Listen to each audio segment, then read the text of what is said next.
Hello দর্শক, সবাইকে সালাম এবং শুভেচ্ছা জানিয়ে শুরু করছি আজকের টাইম এক্সক্লুসিভ। আশা করি সবাই ভালো আছেন এবং আজকে যে বিষয়গুলো আলোচনা করব তা জানাচ্ছি আপনাদের। আজকের বিষয়ের মধ্যে আছে যে হরমুজ প্রণালীতে দুই জাহাজে হামলা, ইরান যুক্তরাষ্ট্র আবার উত্তেজনা, শান্তি বৈঠক নিয়ে অনিশ্চয়তা। এই বিষয়টি আজকে আলোচনা করব। বাচ্চাদের ফোন আসক্তি নিয়ে অভিভাবকদের দুশ্চিন্তা, নিরাপত্তা নিশ্চিত করতে করণীয় কী, এই বিষয়টি আজকে আলোচনা করব। আমরা আলোচনা করব যে বাংলাদেশের ক্ষমতার পট পরিবর্তন এবং সাবেক পররাষ্ট্রমন্ত্রী আমাদের সবার প্রিয় একে আব্দুল মোমেনের কাছে আজকে আমরা জানতে চাইব যে তার কী স্মৃতি, তার কী অভিজ্ঞতা হয়েছিল সেখানে, এবং বাংলাদেশ ভারত সম্পর্ক নিয়ে যে বিভিন্ন বিতর্ক, এই বিতর্ক সম্পর্কে সাবেক পররাষ্ট্রমন্ত্রী কী বলেন এবং ভবিষ্যতে বাংলাদেশ এবং অন্যান্য দেশের সাথে তার সম্পর্ক কেমন হবে, এই বিষয়টি নিয়ে আজকে আমরা তার বক্তব্য জানতে চাইব। আরেকটি বিষয় আজকে ইন্টারেস্টিং, তা হচ্ছে বিশ্বের শীর্ষ 10 ইহুদি বিদ্বেষী প্রভাবশালীর তালিকা প্রকাশ করেছে ইসরায়েল। এর মধ্যে এই 10 জনের মধ্যে ট্রাম্পের ঘনিষ্ঠ এক বন্ধুর নামও আছে, প্রেসিডেন্ট ট্রাম্পের ঘনিষ্ঠ একজন বন্ধুর নামও আছে। যাই হোক, এই হচ্ছে আজকের বিষয়। আজকে অতিথি যারা আছেন তাদের মধ্যে আছেন ডক্টর একে আব্দুল মোমেন, সাবেক পররাষ্ট্রমন্ত্রী, গণপ্রজাতন্ত্রী বাংলাদেশ। আমাদের সাথে যুক্ত আছেন জনাব নাজমুল আহসান। শুরু করবো দিনের আপডেট জানাচ্ছেন নাজমুল আহসান। তার আগে যারা ফেসবুকে দেখছেন, আশা করি অনুষ্ঠানটি শেয়ার করবেন। নাজমুল আহসান, যাচ্ছি আপনার কাছে। স্যার, আপনার ফোনে কিন্তু ইকো হচ্ছে, আপনার ভয়েস কিছুই বোঝা যায়নি। ইকো ওকে, হচ্ছে আপনি কন্টিনিউয়াসলি। এখন শুনতে পাচ্ছেন? হ্যাঁ, এখন শুনতে পাচ্ছি। হ্যাঁ, ওকে, কি আবার রিপিট করবো না? ঠিক আছে, না কিন্তু কেউ কিছু শুনে নেই আপনি কি বলছেন। আমি রিপিট করি আবার তাহলে।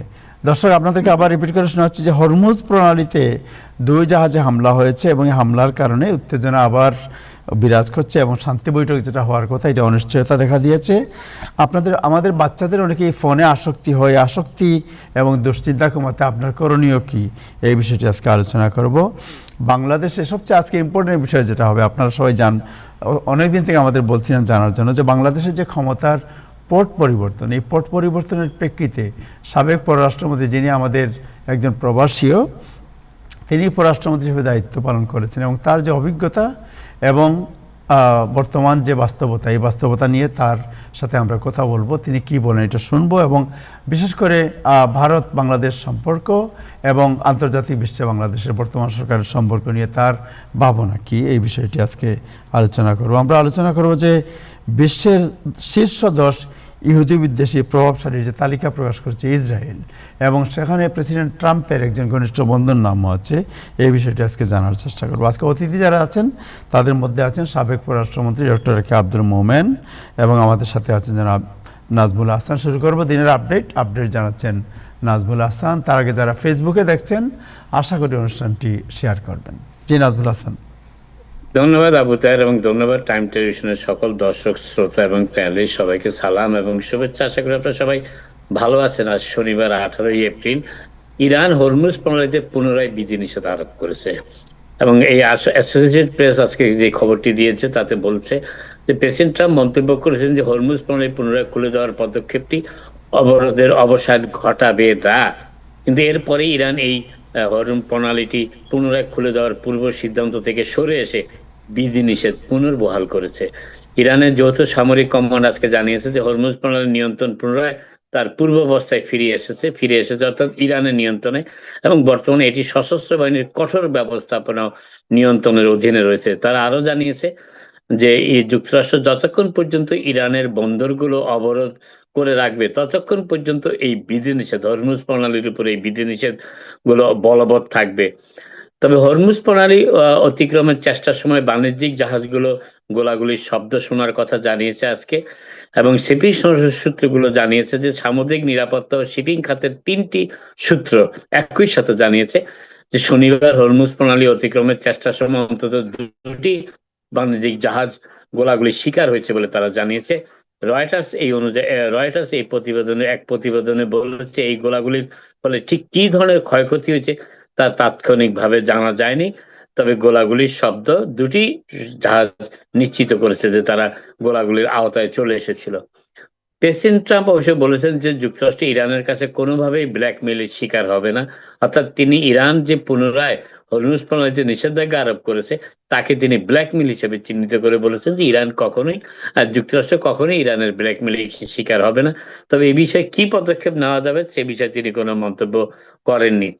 ওয়াশিংটন পোস্ট কর্তৃক পর্যালোচনা করা স্যাটেলাইট চিত্র অনুযায়ী যুক্তরাষ্ট্রের নৌ অবরোধ সত্ত্বেও, যেখানে যুক্তরাষ্ট্রের নৌ অবরোধ রয়েছে, এবং ওয়াশিংটন পোস্ট তারা স্যাটেলাইট ইমেজকে পর্যালোচনা করে জানিয়েছে যে অন্তত 5টি তেলবাহী ট্যাংকার ইরানের বন্দরগুলো থেকে লক্ষ লক্ষ ব্যারেল তেল বোঝাই করেছে, এবং 10,000 সৈন্য এবং নৌবাহিনী জাহাজ নিয়ে গঠিত যুক্তরাষ্ট্রের এই অবরোধের মূল লক্ষ্য হলো ইরানের উপর অর্থনৈতিক চাপ সৃষ্টি করা।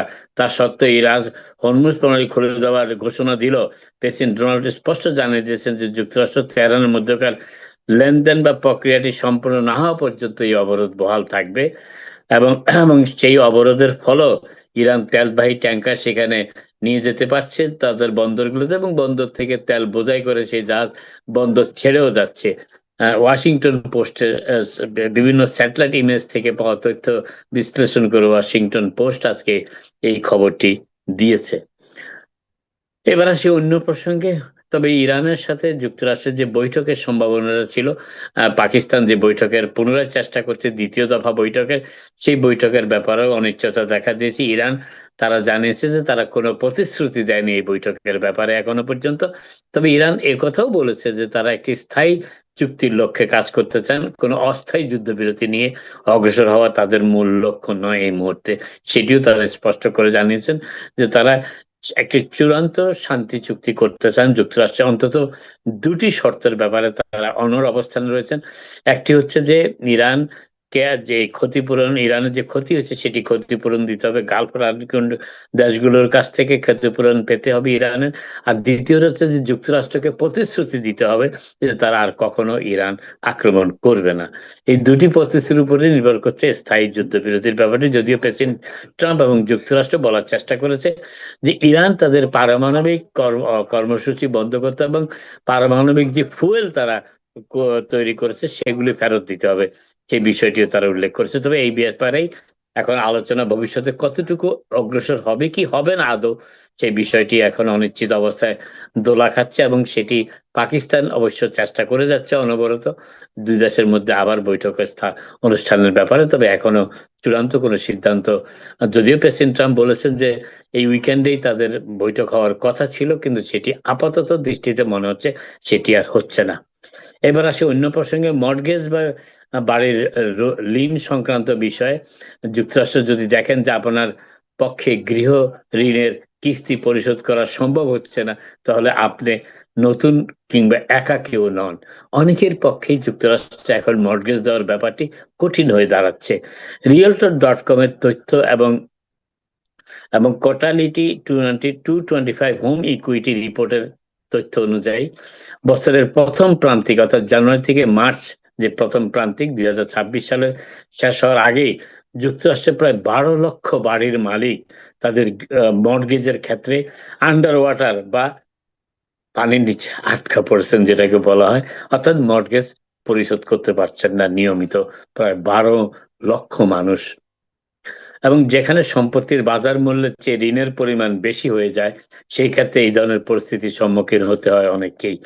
2024 সালের প্রথম প্রান্তিকের তুলনায় এই সংখ্যাটি, অর্থাৎ এই বছরের প্রথম প্রান্তিকে প্রায় 17% বৃদ্ধি পেয়েছে মর্টগেজ দেওয়ার ক্ষেত্রে ব্যর্থতার তালিকায় যারা সংযুক্ত হয়েছেন তাদের সংখ্যা। অর্থাৎ 17% মানুষ গত বছরের একই সময়ের তুলনায় এই বছর মর্টগেজ পরিশোধ করতে পারছেন না, 17% বেশি মানুষ। এবং এর পাশাপাশি যেসব আবাসিক সম্পত্তি, রেসিডেন্সিয়াল প্রপার্টি নেগেটিভ ইকুইটি বা ঋণাত্মক মূল্যের, যেখানে সম্পত্তির বর্তমান বাজার মূল্য তার উপর থাকা ঋণের চেয়ে কম, সেই তালিকায় যুক্ত হয়েছেন, সেই সংখ্যা প্রায় 1,72,000 বৃদ্ধি পেয়েছে গত বছরের এই সময় তুলনায় এই বছর। ওবামা এবং মামদানির মধ্যে একটি বৈঠক অনুষ্ঠিত হয়েছে আজকে নিউ ইয়র্ক সিটিতে একটি চাইল্ড কেয়ার সেন্টারে, এবং নিউ ইয়র্ক সিটি মেয়রের জন্য সাথে প্রথমবারের মতো এটি সাক্ষাৎ হয়েছে সাবেক প্রেসিডেন্ট বারাক ওবামার। এই সাক্ষাৎটি ঘটেছে একটি চাইল্ড কেয়ার ফ্যাসিলিটিতে, এবং সেখানে তারা প্রি স্কুল পর্যায়ে শিশুদের বই পড়ে শোনান এবং তাদের সাথে সমবেত কণ্ঠে গান গেয়েছেন। শিশুর উদ্দেশ্যে অ্যালোন অ্যান্ড টুগেদার বইটি পড়ে শোনানো হয় এবং দি হুইলস অন দি বাস এই গানটি গাওয়ার পর ওবামা ও মামদানি সাংবাদিকদের কোনো প্রশ্নের উত্তর অবশ্য দেননি আজকে। সাবেক প্রেসিডেন্ট ওবামা 34 বছর বয়স্ক মামদানির জন্য একজন পরামর্শদাতা বা সাউন্ডিং বোর্ড হিসেবে পাশে থাকার প্রস্তাব দিয়েছেন। মামদানির তারকা খ্যাতি এবং প্রগতিশীল রাজনৈতিক এজেন্ডা তাকে ডেমোক্রেটিক রাজনীতির অঙ্গনে অনন্য এক অবস্থানে নিয়ে এসেছে সাম্প্রতিককালে, বিশেষ করে নিউ ইয়র্ক সিটির মেয়র নির্বাচিত হওয়ার পর থেকেই তিনি ডেমোক্রেটিক পার্টির স্টার হিসাবে চিহ্নিত হচ্ছেন অনেকের কাছেই। যদিও তার সমাজতান্ত্রিক এজেন্ডা নিয়ে অনেক ডেমোক্র্যাটেরই দ্বিধাদ্বন্দ্ব রয়েছে, তা সত্ত্বেও তিনি বর্তমানে ডেমোক্রেটিক পার্টির একজন স্টার হিসেবে পরিচিত হচ্ছেন এবং সাবেক প্রেসিডেন্ট বারাক ওবামার তার প্রথম সাক্ষাৎ আজকে নিউ ইয়র্ক সিটিতে, সেটি তার সেই ইমেজকে আরো সমৃদ্ধ করার কাজটা অনেকটা সহজ করে ফেলেছে অনেকের কাছেই। গতকাল আপনারা জানেন গত 15ই এপ্রিল ছিল ট্যাক্স ফাইলিং এর শেষ দিন এবং সাধারণত ট্যাক্স ফাইলিং এর পর যুক্তরাষ্ট্রের রাজনৈতিক নেতারা তাদের ট্যাক্স ফাইলটি প্রকাশ করেন জনসমক্ষে। যদিও প্রেসিডেন্ট ট্রাম্প এখনো সেটি প্রকাশ করেনি কিংবা হোয়াইট হাউস থেকেও সেটি এখনো প্রকাশ করা হয়নি, তবে নিউ ইয়র্ক সিটির মেয়র মামদানি কিন্তু সেটি প্রকাশ করেছেন এবং তাতে দেখা যাচ্ছে যে মামদানির তার নিউ ইয়র্ক ট্যাক্স ফাইল থেকে জানা যায় যে নিউ ইয়র্ক সিটির মেয়র মামদানি এখনো র‍্যাপ গান থেকে রয়্যালটি পেয়ে যাচ্ছেন এবং একজন তারকা রাজনীতিবিদ হিসাবে 34 বছর বয়স্ক এই ডেমোক্রেট নেতার যে অভাবনীয় উত্থান ঘটেছে, তার হিপ হপ সঙ্গীত থেকে তার আয় খুব সামান্যই বৃদ্ধি পেয়েছে, অর্থাৎ স্টার মর্যাদা তিনি পেয়েছেন, কিন্তু তাতে হিপ হপ মিউজিক থেকে তার যে আয় সেটি খুব একটা বাড়েনি, শখানিক ডলার বেড়েছে গত বছরের তুলনায় এই বছরের। এবং তাতে দেখা যাচ্ছে ট্যাক্স ফাইলের তথ্য অনুযায়ী গত বছর সঙ্গীত রয়্যালটি বাবদ অর্থাৎ র‍্যাপ মিউজিক থেকে জোহরান মামদানি পেয়েছিলেন, এই বছর পেয়েছেন $1643 গত বছর, যা 2024 সালের $1267 তুলনায় সামান্যই বেশি। 2024 সালে পেয়েছেন $1267, 2025 সালে পেয়েছেন $1643। মামদানি, যিনি ইয়ং কার্ডামম এবং মিস্টার কার্ডামম নামেই ছদ্মনামে র‍্যাপ সঙ্গীত পরিবেশন করে থাকেন, কৌতুক করে বলেছেন গত বৃহস্পতিবার যে নিউ ইয়র্কবাসীরা যদি তার আর্থিক অবস্থার উন্নতিতে সহায়তা করতে চান তাহলে তাদের উচিত স্পটিফাইয়ে গিয়ে তার গান শোনা, অর্থাৎ মামদানির সেই র‍্যাপ মিউজিক গুলো শোনা। তিনি আরো যোগ করেন, অনেকেই বলেন যে তারা আমার গান শোনেন, কিন্তু মামদানি বলেছেন তারা আসলে তা শোনেন না। মামদানি হাই স্কুল জীবন থেকে র‍্যাপ করা শুরু করেন এবং বিশেষ কোঠায় থাকাকালীন সামাজিক সচেতনমূলক বিষয়ে বিভিন্ন গান প্রকাশ করেন, যার বিষয়বস্তু ছিল ভারতীয় রুটি, ফ্ল্যাট ব্রেড থেকে শুরু করে ঔপনিবেশিক শাসন পর্যন্ত বিচিত্র সব প্রসঙ্গ তার র‍্যাপ গানে উঠে এসেছে মামদানি। তিনি কি নিজেকে একজন সি লিস্ট র্যাপার হিসেবে, তৃতীয় সারির র্যাপার হিসেবেই বর্ণনা করেছেন, যদিও তিনি তার শৈশবের আদর্শ বা নায়কদের, যার মধ্যে ডাচ রেসিস্ট এবং নামক ইডি র‍্যাপ দলটি অন্যতম পদচিহ্ন অনুসরণ করে চলেছেন মেয়র মামদানি। সাংবাদিকদের কাছে তিনি তার ট্যাক্স ফাইল যেটি প্রকাশ করেছেন তাতে দেখা যায় 2025 সালে মামদানির মোট আয়ের সিংহভাগে এসেছে স্টেট অ্যাসেম্বলিম্যান হিসাবে তার যে বেতন, সেই বেতন থেকে, যার পরিমাণ ছিল $1,31,296, অর্থাৎ নিউ ইয়র্ক স্টেটের স্টেট রিপ্রেজেন্টেটিভ হিসেবে তিনি $31,296 বেতন পেয়েছেন। তার স্ত্রী গ্রাফিক ডিজাইনের কাজ করে অতিরিক্ত আরো $10,010 আয় করেছেন। সব মিলিয়ে তারা তাদের যৌথ আয় হিসাবে যেটি ট্যাক্স ফাইলে দেখিয়েছেন সেটি হচ্ছে $1,45,000 মতন এবং নিউ ইয়র্ক সিটির মেয়র হিসেবে যদিও এবছর তিনি বেতন পাবেন $2,58,750, প্রায় দ্বিগুণ স্টেট অ্যাসেম্বলিম্যানের তুলনায় বেতন পেতে যাচ্ছেন new York city mayor Zohran Mamdani. New York সিটির 911 কলগুলোর অর্ধেকেরও বেশি অপরাধ সম্পর্কিত নয়, এটি একটি গবেষণায় উঠে এসেছে। নিউ ইয়র্ক সিটি পুলিশ বিভাগে আসা 911 কলের মাধ্যমে লক্ষ লক্ষ জরুরি কলের উপর চালানো একটি পর্যালোচনা থেকে জানা গেছে, গত বছর পুলিশ যেসব ঘটনায় সাড়া দিয়েছে নিউ ইয়র্ক সিটির NYPD, সেগুলোর অধিকাংশই ছিল এমন সব ঘটনা যাকে 9/11 ডাসপার্সাররা অপরাধমূলক কর্মকাণ্ডের সাথে সম্পর্কহীন বলেই বর্ণনা করেছেন। ভেরা ইনস্টিটিউট অফ জাস্টিস বলে একটি প্রতিষ্ঠানের প্রকাশিত একটি গবেষণায় তথ্য উঠে এসেছে। তাতে দেখা যাচ্ছে ২০২৫ সালে পুলিশ সাড়া প্রদানের প্রয়োজন হয়েছিল প্রায় ৩৬ লক্ষরও বেশি কল।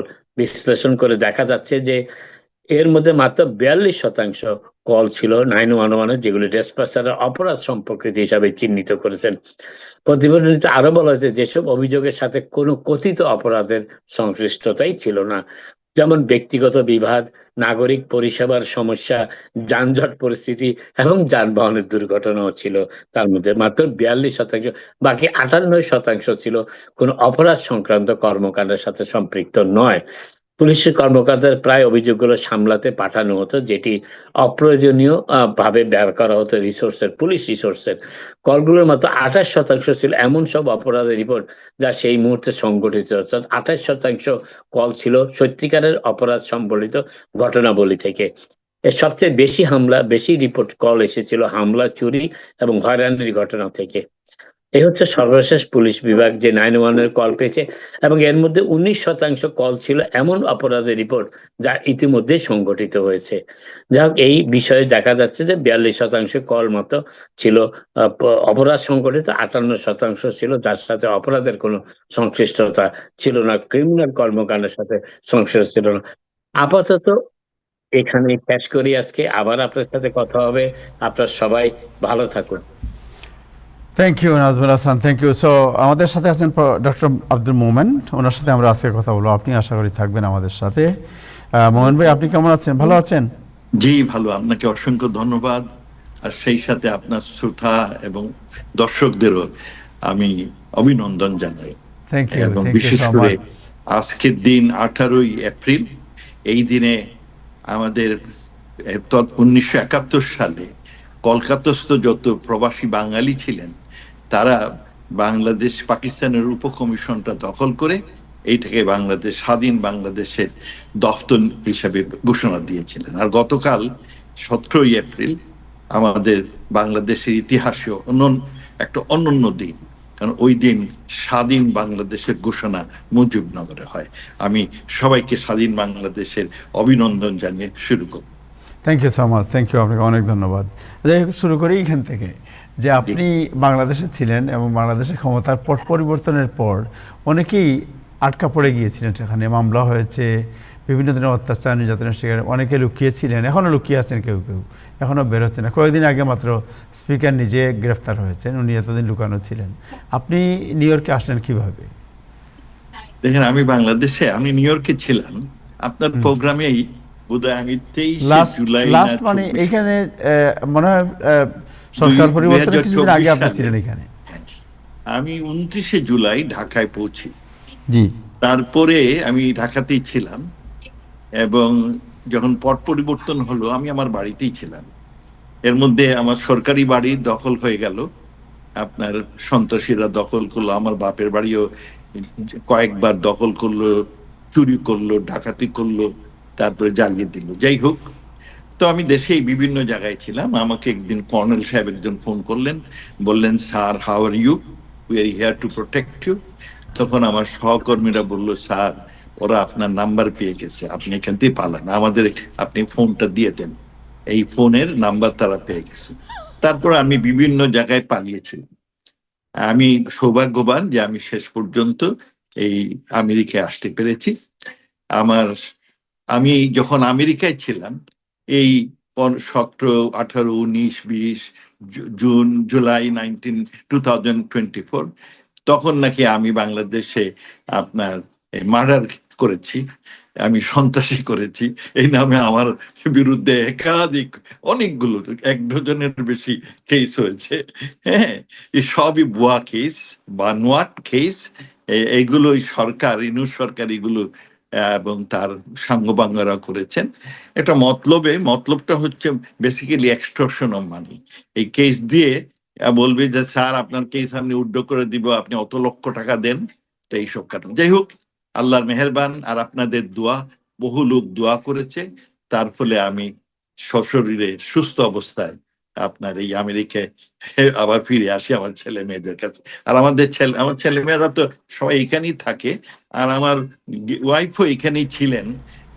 24 সালের জুন মাসে আসছিলেন, তখন থেকেই জ্ঞানী আছিলেন। সেই সুযোগে আমার আসার সুযোগ হয়েছে। জি, অসংখ্য ধন্যবাদ। সো আমি যে জিনিসটা জানতে চাই, আপনি যেটা বললেন যে আর্মি যখন ফোন করে আপনাকে বললো যে স্যার আপনার নিরাপত্তা আমরা নিশ্চিত করতে চাই, এবং কেউ বললো যে আপনার ফোন নম্বর পেয়ে গেছে, আপনাকে যে কোনো সময় তারা বিপদে ফেলে দেবে, দেন এরপরে যে আপনার সবাই তো শেখ হাসিনা উনি চলে গেলেন ভারতে, আপনার অন্যান্য মন্ত্রীরা সব যে যার মতো যেদিকে পারে পালালো, আপনি কোথায় ছিলেন তখন? আমি আমি জাস্ট তো প্রবাসী ঢাকা অনেকে কিছু জানতে ছিলাম, চাচ্ছে, অনেকে বিভিন্ন কিউরিয়াস যে আপনার সময়টা বাসাতে কিভাবে কাটলো। আমি কোনো আমার আত্মীয় স্বজন বাসাতে যাইনি, কারণ আমি জানেন আমার ভাই বোন সমানই সমাজে সুপরিচিত, তার জন্য কারোর কাছে দেয় নাই, কারোর সাথে ফোনও আলাপ করিনি। আমার সহকর্মীরা আমাকে বললো যে স্যার আপনার জন্য আমরা একটা বাসা, তো এটা ওই আর বিএন না কি বলে জানি, এয়ারবিএনবি। এইগুলো সব গার্মেন্ট ব্যবসায়ীদের বাড়ি। জি। তো ওদের গার্মেন্টের ওটা তৈরি করে রাখে তাদের বায়ারের জন্য। তো বায়ার গুলো তখন আর বাংলাদেশে আসছিল না, তো বাসাটা খালি, তো আপনি ভাড়া নেবেন। এইগুলো আপনি ডেইলি ভাড়া নিতেন, সাপ্তাহিকও ভাড়া নেবেন। তো আমি খুব ভাগ্যবান যে আপনি প্রথম যেখানে গেলাম সেইখানে সাপ্তাহিক ভাড়া ছিল, পরবর্তীতে আমি লম্বা পিরিয়ডের জন্য ভাড়া পাই। তবে বয়ে এক জায়গায় বেশি দিন থাকেনি, বিভিন্ন জায়গায় ঘুরে। তো খুব লাখ এই জন্যে যে কোনো বায়ার তখন আর দেশে আসছে না, তো না যা আসার ফলে এই সব এয়ারবিএনবি গুলো মোটামুটি খালি। আর এগুলো বেশ nicely, they kept it very nicely. আমি একজনের সাথে দেখা হলো, একজন মালিকের সাথে, উনি আমার সাথে দেখা করলেন। হ্যাঁ, তো উনি আমাকে বললেন যে স্যার, আমি বললাম যে এত সুন্দর করে ঘর আপনারা কেউ থাকেন টাকেন না?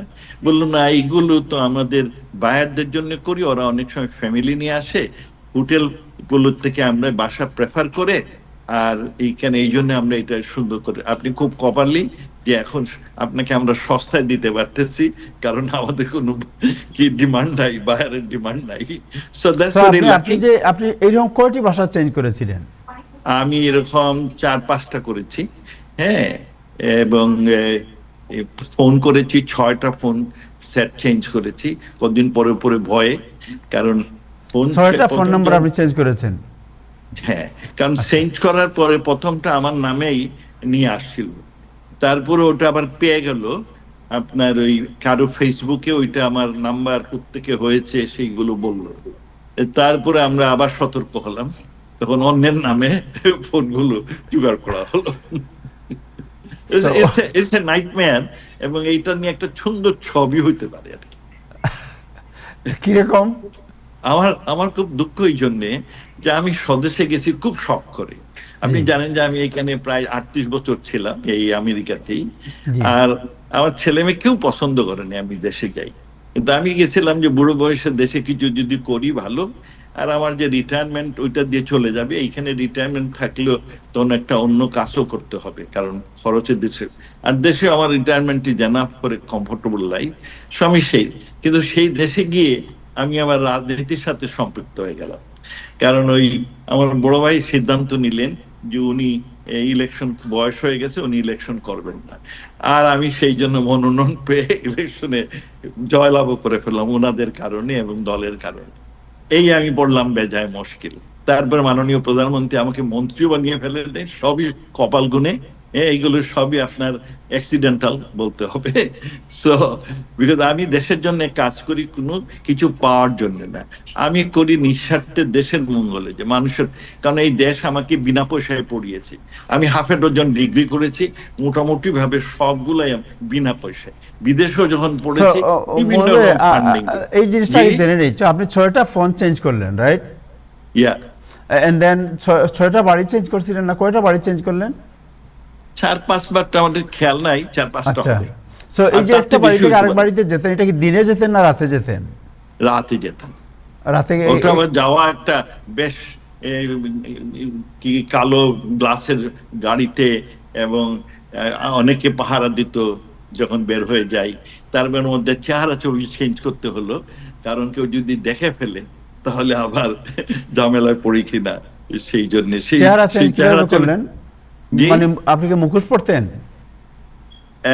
মুখোশ সেট পড়ি নাই, কিন্তু যেমন ধরুন আপনার চুল ফেলে দিলাম, তারপরে এই পুরো দাড়ি টাড়ি বানালাম, এইসব অনেক পরিবর্তন, যাতে না লোকে চিনতে পারে আর কি।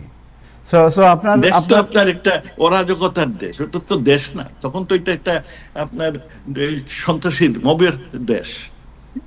ওকে, সো আপনি আপনি কি তখন এই যে আপনার এই যে মানে এক বাসাতে আরেক বাসা, এটা মানে বিভিন্ন বাসায় থাকলেন আপনি, এইটা কি খুব সুখকর ছিল আপনার জন্য, খাবার না, খুব দাবার? সুখকর না, খুব সুখকর না, কারণ ওখানে তো শুধু অ্যারেঞ্জমেন্ট আছে তাদের সুন্দর বেচানা টিচানা, কিন্তু খাওয়া দাওয়া তো আপনাকে করতে হয়। তো সেইটা আবার খাওয়া দাওয়া আমার যেমন এইখানে আমার মেয়ে আমার ভাগ্নি ওরা ওখান থেকে অর্ডার দেয়, ওই ঢাকায় আবার ডেলিভারি আছে, পিৎজা ডেলিভারি। হ্যাঁ। তো ওদের ওখানে ওখান থেকে নিউ ইয়র্ক থেকে অর্ডার দেয়, ওখানে আমার বাসায় পৌঁছায় দেয়, কিন্তু ওখানে তো দরজা খোলা তো খুব মুশকিল, কেউ যদি দেখে চিনে ফেলে। তো সেইখানে আবার ওই বিল্ডিং এর যারা থাকে কেয়ারটেকার, ওরা দেয় আর হেল্পফুল টু। আচ্ছা, কিন্তু হেয়ার কেয়ারটেকার জানতো যে আপনি এখানে আছেন, মানে আপনাকে চিনতো জি, তারা? কে? কেয়ারটেকার যারা, ওরা কি আপনাকে চিনতো? না, আপনাকে ওরা চিনতো না? আমাকে চিনতো না, প্রায় ক্ষেত্রেই চিনেটে না। ওরা চিনতো না। এইভাবে আত্মগোপনে কতদিন ছিলেন আপনি তখন? প্রায় 2 মাস প্রায় না 8 1 বছর? মাস, 8.5 মাস। 8 মাস সেখানে ছিলেন এইভাবে। সবচেয়ে এই যে দীর্ঘ প্রবাসে আত্মগোপনে আপনি ছিলেন, এর মধ্যে সবচেয়ে স্মৃতিকর আপনার বা আপনার মানে দুঃসময় স্মৃতি কোনটি? দুঃসকর মানে খুব এই বিব্রতকর দুঃসময়ে স্মৃতি আমি কিছু কোনটি? কাজও করেছি। আমি আমার একটা বই, আমি যখন পররাষ্ট্রমন্ত্রী হলাম, তা আমি খুঁজলাম বাংলাদেশের পররাষ্ট্র বিষয়ক কোনো বই আছে কিনা, টেক্সট বুক, কিন্তু কিছুই নাই। আমি তখন অনেক সহকর্মী, বিশেষ করে যারা এই পররাষ্ট্র মানে আগের প্রাক্তন রাষ্ট্রদূত ছিলেন কিংবা ডিপ্লোমেট ছিলেন, তাদের একটা অ্যাসোসিয়েশন আছে। তো অ্যাসোসিয়েশনকে আমি অ্যাপিল করলাম যে আপনারা যদি একটা বই লিখেন বাংলাদেশের আপনার ফরেন পলিসির বা এ টু জেড, তাহলে আমি মন্ত্রী হিসাবে আপনাদের সহায়তা, পাবলিকেশন সহায়তা করব। তারা এইটা কেউ লিখে আসতে পারেননি, তবে কয়েকজন 3-4 জন অ্যাম্বাসেডার তারা একটা বের করলেন বলতে, হেমায়ত একটা উদ্যোগ নিয়ে বের করলো।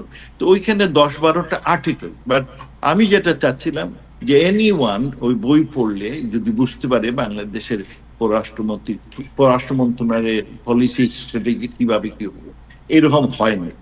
আমি এটা যারা একাডেমিতে ছিলেন, পররাষ্ট্র একাডেমি, ফরেন সার্ভিস একাডেমি, তাদেরও বলেছি। আমি নিজে শুরু করলাম। আপনার সবচেয়ে দুঃসময় কোন সময় ছিল, যখন এই মানে বা খুব বিব্রতকর, খুব দুঃখজনক অভিজ্ঞতা কি ছিল আপনার? এই দুঃখ তো প্রতিদিনই, কারণ আমি বড় শখ করে দেশে গেছিলাম, হ্যাঁ শান্তিতে থাকবো, কিন্তু একটা অশান্তির দেশ হয়ে গেল। এটা প্রতি সেকেন্ডে দুশ্চিন্তায় ছিলাম যে এত লোকের কষ্ট হচ্ছে। আর আমেরিকা আমরা দেখেছি যে পুরনো বাড়িঘর সব আলামত থাকে।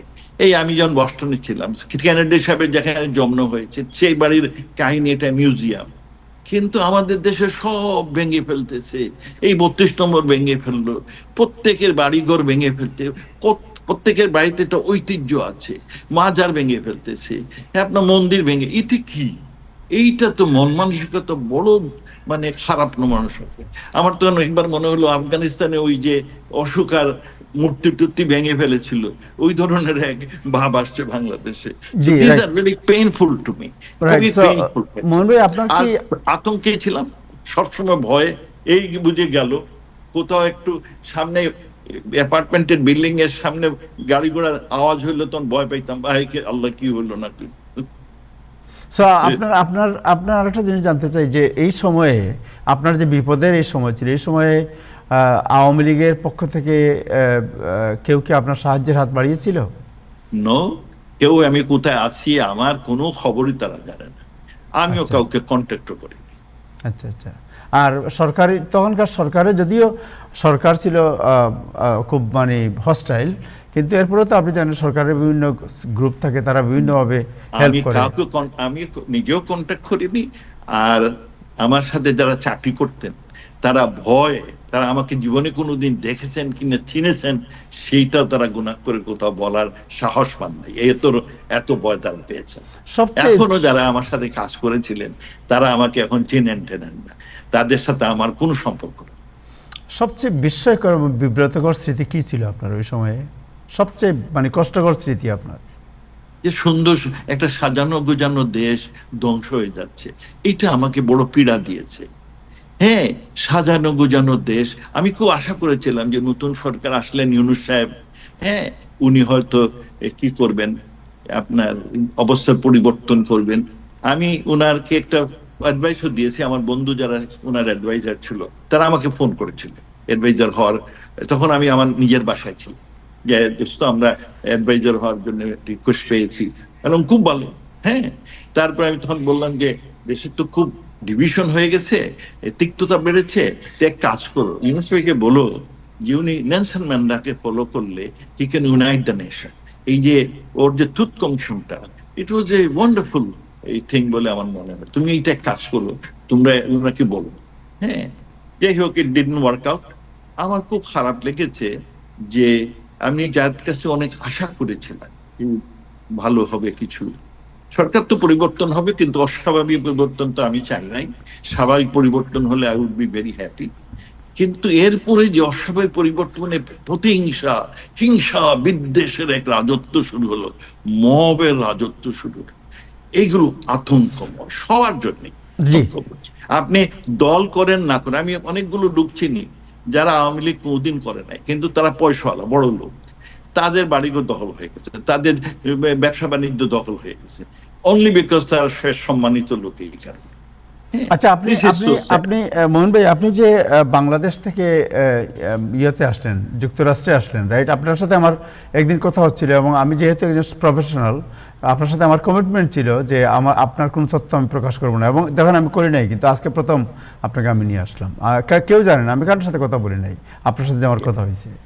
বাট আপনি বলছিলেন যে ভারত হয়ে আপনি খুবই মানে সাংঘাতিক দুঃস্থকর আমি এটা বলেছি যে আপনাকে আমরা জানাবো এগুলো, একটা ছবি হওয়ার মতো, কিভাবে এই বিষয়টি জানতে চাই আপনার কাছে, কিভাবে আপনি দেশ থেকে বের হলেন ফ্রম দিস ওন কান্ট্রি।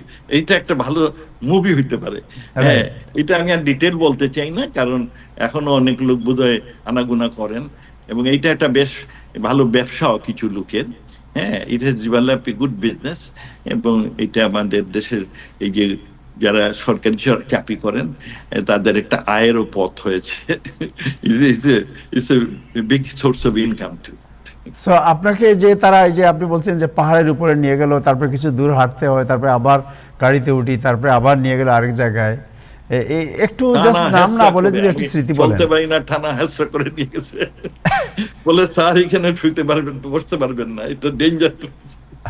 যাই হোক, আমি ওদের পালোয়ান নাম দিয়েছিলাম, ওদের নাম টাম আমি জানি না, পালোয়ান, ওদের বেশ শক্তি বলে। যাই হোক, এটা ইজ এ ডিফারেন্ট স্টোরি, এটা কোনো একদিন বলা যাবে। জি, আচ্ছা। সো আপনার কাছে জানতে চাই যে আপনি তো ধরেন যখন বাংলাদেশে আন্দোলন চলছিল শেখ হাসিনার বিরুদ্ধে বা তৎকালীন সরকারের বিরুদ্ধে, আপনি তখন আমাদের সর্বশেষ একটি সাক্ষাৎকার দিয়েছিলেন টাইম টেলিভিশনে, এবং বলেছিলেন যে আমাদেরও অনেক ভুলভ্রান্তি আছে, এগুলো আমাদেরও কিছু ইয়ে আছে। বাট আপনি আজকের এই দিনে আপনাকে যদি প্রশ্ন করি যে ইতিহাসের যে আয়না, এই আয়নার সামনে দাঁড়িয়ে যে সত্য বলতে তো অসুবিধা নেই, মানুষের ভুলভ্রান্তি হয়, আওয়ামী লীগ সরকারের সবচেয়ে বড় ভুল আপনার চোখে কি হয়েছিল? আমার মনে হয় আওয়ামী লীগ সরকারের ভুলটা হলো, আমার দৃষ্টিতে ব্যক্তিগত উদ্যোগে, যে আমরা আমাদের কিছু নেতা টেতা ওই চাঁদাবাজিতে ব্যস্ত হয়ে গেলেন। যে টাকা দেয় তাকে তিনি পদ পদবি দেন, আর জনগণের সাথে সম্পৃক্ততা কমে গেল। আমার সরকার সরকারি কর্মচারীর উপর খুব বেশি নির্ভরশীল হয়, ওরা যা বলে তাই। আমি আপনাকে বলি, একজন মন্ত্রী হিসাবে কিংবা পরবর্তীতে এমপি হিসাবে মাননীয় প্রধানমন্ত্রীর সাথে সাক্ষাৎ করার সুযোগ আমাদের সীমিত হয়ে গেল, কারণ সরকারি অফিসাররা আপনার অ্যাপয়েন্টমেন্ট দেন, তিনারা সহজে দেন না, একটা না একটা বাহানা দিয়ে। আর আমরা যারা রাজনীতিবিদ, প্রধানমন্ত্রী মাঝে মধ্যে কোনো জায়গায় বড় বক্তৃতা দেন, আমরা দূরে চেয়ারে বসে থাকি, আর উনি সারমন দেন, আমরা এক পেশে শুনি। তারপরে যখন উনি বক্তৃতা শেষ করেন, তখন আমাদের রাজনীতিবিদরা ওনার সাথে কথা বলার জন্য সামনে অগ্রসর হইলেই সেই এসএসএফ এর লোক 25 ফিট দূরে দূর করে সরায় দেয়।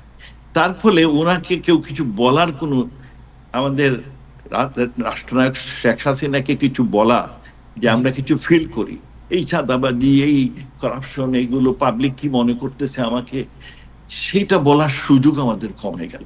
তা আমার মনে হয় আমাদের সবচেয়ে বড় অপরাধ হচ্ছে দুটো।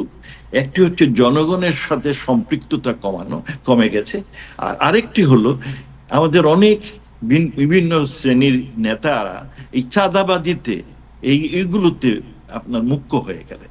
হ্যাঁ, এবং এইগুলো আমি সংসদেও তুলেছি, আমি সংসদেও প্রস্তাব দিয়েছি যে এইগুলো বন্ধ করতে হবে। হ্যাঁ, কারণ মানুষ এইগুলো পছন্দ করে না।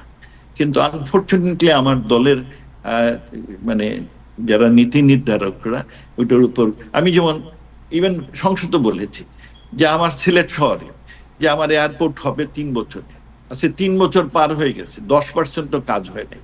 এর মূল কারণ হচ্ছে আপনার দুর্নীতি।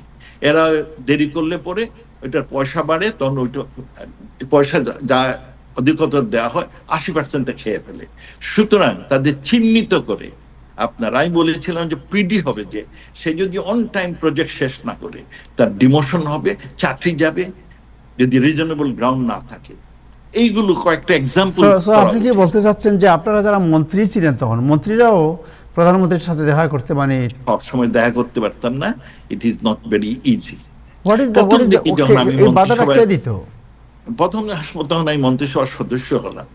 হ্যাঁ, কোভিড এর আগে যখন আমরা হলাম, তখন মাননীয় প্রধানমন্ত্রী প্রত্যেকদিন ক্যাবিনেট মিটিং এর পরে সব অফিসারদের বের করে দিতেন, দিয়ে সব রাজনীতিবিদ, ইলেক্টেড যারা রাজনীতিবিদ তাদের রাখতেন। তখন উনি বলতেন যে আপনাদের কোনো সমস্যা আছে কিনা।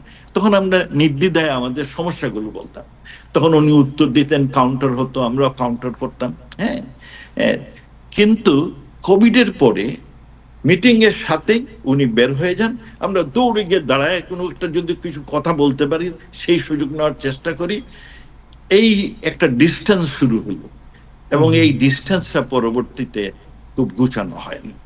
হ্যাঁ, ইট ওয়াজ, যেমন ধরুন আপনার এই কোটার কথা বলি, কোটার সম্পর্কে আমাদের প্রত্যেকের ধারণা হলো যে আওয়ামী লীগ নীতিগতভাবে এই কোটা রেশনালাইজ পরিবর্তন চায়। কারণ আমাদের অনেক সহকর্মীরা এই নাতি ফাতি ওগুলোর জন্য কোটা রাখার কোনো পক্ষেই না। আর বা ছেলে হয়েছে, আচ্ছা ছেলে মেয়ের পর্যন্ত রাখছেন, ঠিক আছে, এরপরে আর কি। কিন্তু আমরা এই জন্য এটা পরিবর্তন চেয়েছি, এবং এইটা নীতিগতভাবেও আওয়ামী লীগ এটা গ্রহণ করেছিল। কিন্তু কোথায় লয়াররা কি একটা কেস শেষ করে এই, তারপরে আমি এটা নিয়ে কথা বলেছি, তখন আমাকে বলা হলো যে আমরা যেহেতু অ্যাপিল করেছি তো কোর্টে একটা রায় দেয়। আমি বললাম কোর্টে রায় দেওয়ার কেসে, এটা তো রাজনৈতিক সিদ্ধান্ত। আমি তখন আমার ফেসবুকে তখন একটা স্ট্যাটাস দিয়েছিলাম, বলছিলাম আমেরিকাতে 400 বছর আপনার কোর্ট এবং জাজেরা স্লেভারিকে প্রোটেক্ট করেছে, কিন্তু 1862 খ্রিস্টাব্দে যখন আব্রাহাম লিঙ্কন ঘোষণা দিলেন, রাজনৈতিকভাবে সিদ্ধান্ত দিলেন যে স্লেভারি ইজ অ্যাবলিশড, এইটা বাতিল হলো, এরপর কিন্তু কোর্টের কোনো জাজ, কোনো কোর্ট স্লেভারিকে প্রোটেক্ট করে নাই। সুতরাং it was a political decision, and we should take the political decision. আপনাকে না বুঝতে পেরেছি এটা আপনার, বাট এই যে আপনি বললেন যেটা যে চাঁদাবাজিতে লিপ্ত হয়ে গিয়েছিল কিছু নেতা, এবং আপনি জানেন যে বড় বড় দুর্নীতিও হয়েছিল অনেকগুলো, বাট আপনারা কি কখনো প্রধানমন্ত্রীর এই দৃষ্টি আকর্ষণ করতে পারেন না? যেমন বেনজিরের দুর্নীতি, আপনার যখন আপনার এই যে কালো টাকা সাদা করা, সেই সব নিয়ে আমি বলেছি। করাপশন নিয়ে, সরকারি কর্মচারীর যে ভরাডুবি করাপশন, সেটা নিয়ে বলেছি। তারপরে আপনার এই প্রজেক্ট ডিলে করে যে করাপশন হয় সেটা আমি বলেছি। ব্যাংকিং ক্ষেত্রে একটা নৈরাজ্য, হ্যাঁ, ব্যাংকিং এ 2-1টা লোক লাভবান হতে, যারা এমন লোক, এরা ব্যবসায়, আমি চিনি না ওদের। হ্যাঁ, এরা আওয়ামী লীগের লোক না। যেমন আপনারা শুনেন এসালামের কাহিনী। এসালাম সাহেব কি একবার জাতীয় পার্টি, একবার বিএনপি, একবার জামাত, এইসব, উনি ব্যবসায়ী লোক। তাকে তার জন্য কি কারা দিল? সামরিক বাহিনী তাদের প্রোটেক্ট দিল, সবগুলোই সামরিক বাহিনী। আমরা এগুলো কিছুই জানি না। এই যে প্রোটেকশন দিল, তাকে সে ব্যাংক ট্যাঙ্ক লুট করলো, দখল করলো, ও সবই তো আপনার আমাদের উর্দি পড়া লোকের কারণে। আমাদের কোনো ইনপুট নাই এখানে।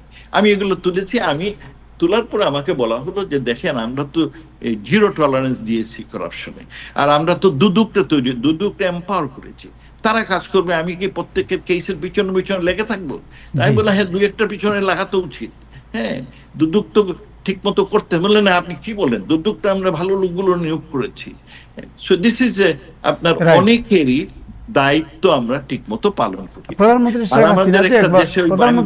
প্রধানমন্ত্রী শেখ হাসিনা যে একবার দেশ খালি প্রশংসা করতে করতে শেষ। হ্যাঁ, আর দুষ্টা বলতে বলতে ভয় কেউ পায়। রাজি না, right? একবার যে প্রধানমন্ত্রী নিজে বলেন যে আমার যে পিয়নেরই 100,000 কোটি টাকা। Which is true. একজন ওনার এক পিয়ন সে চাঁদাবাজি করে এইসব করে বহু টাকার মালিক হয়ে যায়। না, উনি নিজেই তো বলেন যে আমার পিয়নেরই তো 100 কোটি টাকার 100 Yes, কোটি yes, টাকার মালিক। it's true. সুতরাং অনেকদিন থাকলে যেটা হয় সেটা ওই যে বললাম একটা দূরত্ব বেড়েছিল। আর এই যারা এই চাঁদাবাজিতে তারা একটা মহৌষধ দিতে, এইগুলো আমাদের অপকর্ম। আপনি তো কিন্তু সেই মন্ত্রিসভার এখন আমি একটু বলি, আমাদের অকর্ম 15 বছরে যতটুকু, এই ইউনূস সরকারের 18 মাসে তার থেকে বেশি। আর বর্তমানেও একই অপকর্ম চলছে, এটা কি দুঃখজনক আর কি। না, ঠিক আছে, বাট আমি জানতে চাই যে আপনার দৃষ্টিতে আপনি যখন মন্ত্রিসভার সদস্য ছিলেন এই সময়ে, আপনি এখন যদি আপনাকে প্রশ্ন করি যে আপনার চোখে সবচেয়ে করাপ্টেড কে ছিল মন্ত্রিসভার মধ্যে অথবা আমলাদের মধ্যে? না শুনেন, কোন রাজনীতিবিদ করাপশন করতে পারে সরকারি কর্মচারীর সহযোগে, একা পারে না। কারণ যতগুলো প্রজেক্টের টাকার ডিসবার্সমেন্ট অফিসাররা করে, তখন আপনি অফিসারের সাথে একটা আতাত করতে হবে, অনেক নিচে নামতে হবে, তার সাথে বলতে হবে তুমি এটাতে টাকা খাও, এর থেকে অত অংশ আমাকে দাও। সহযোগ ছাড়া আপনার মানে আমলাদের সহযোগিতা আপনি খেতে পারবেন না, এটা খেতে পারবেন না, আপনার লজ্জা লাগবে। আর আপনি ওরকম সম্পর্ক করতে পারবেন না। যারা খেয়েছে তারা ওই কন্যাই বেঞ্চ করে খেয়েছে। রাইট। ইব্রাহিম ভাই কিছু প্রশ্ন করতে চাচ্ছেন নাকি? আমি ওনার সম্পর্কে আরো কিছু জিনিস জানতে চাইব। ইন্ডিয়ার সাথে সম্পর্ক, বর্তমান শেখ হাসিনাকে কিভাবে ফেরত আনতে চায় সরকার, এক্ষেত্রে ইন্ডিয়া কি ভূমিকা পালন করবে। বাট আপনার কোনো প্রশ্ন থাকলে করুন, আমরা আজকে ওনাকে জানতে চাইব।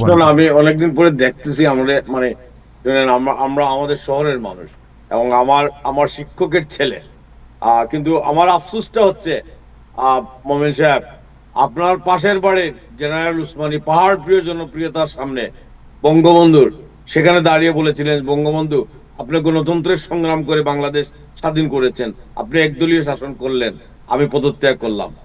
আপনি বিনয়ের সাথে বলতে চাই, আমি সমালোচনা করতে চাই না, আপনি সেটা করেন নাই। আপনি আপনার এটা রাজনৈতিক ব্লান্ডার। আপনি বলতে পারতেন শেখ হাসিনারে যে আপনি ক্রমশ স্বৈরাচারী হয়ে উঠছেন, আপনি জনগণের কথা শুনতেছেন না।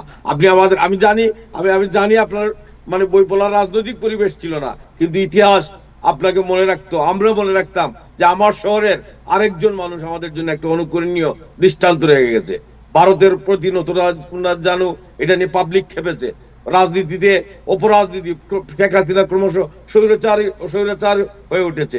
আপনি তো মোমেন সাহেব জীবনের অধিকাংশ সময় বাইরে ছিলেন, আপনি আমেরিকা ছিলেন, আপনাকে আমরা ব্যক্তিগতভাবে চিনি।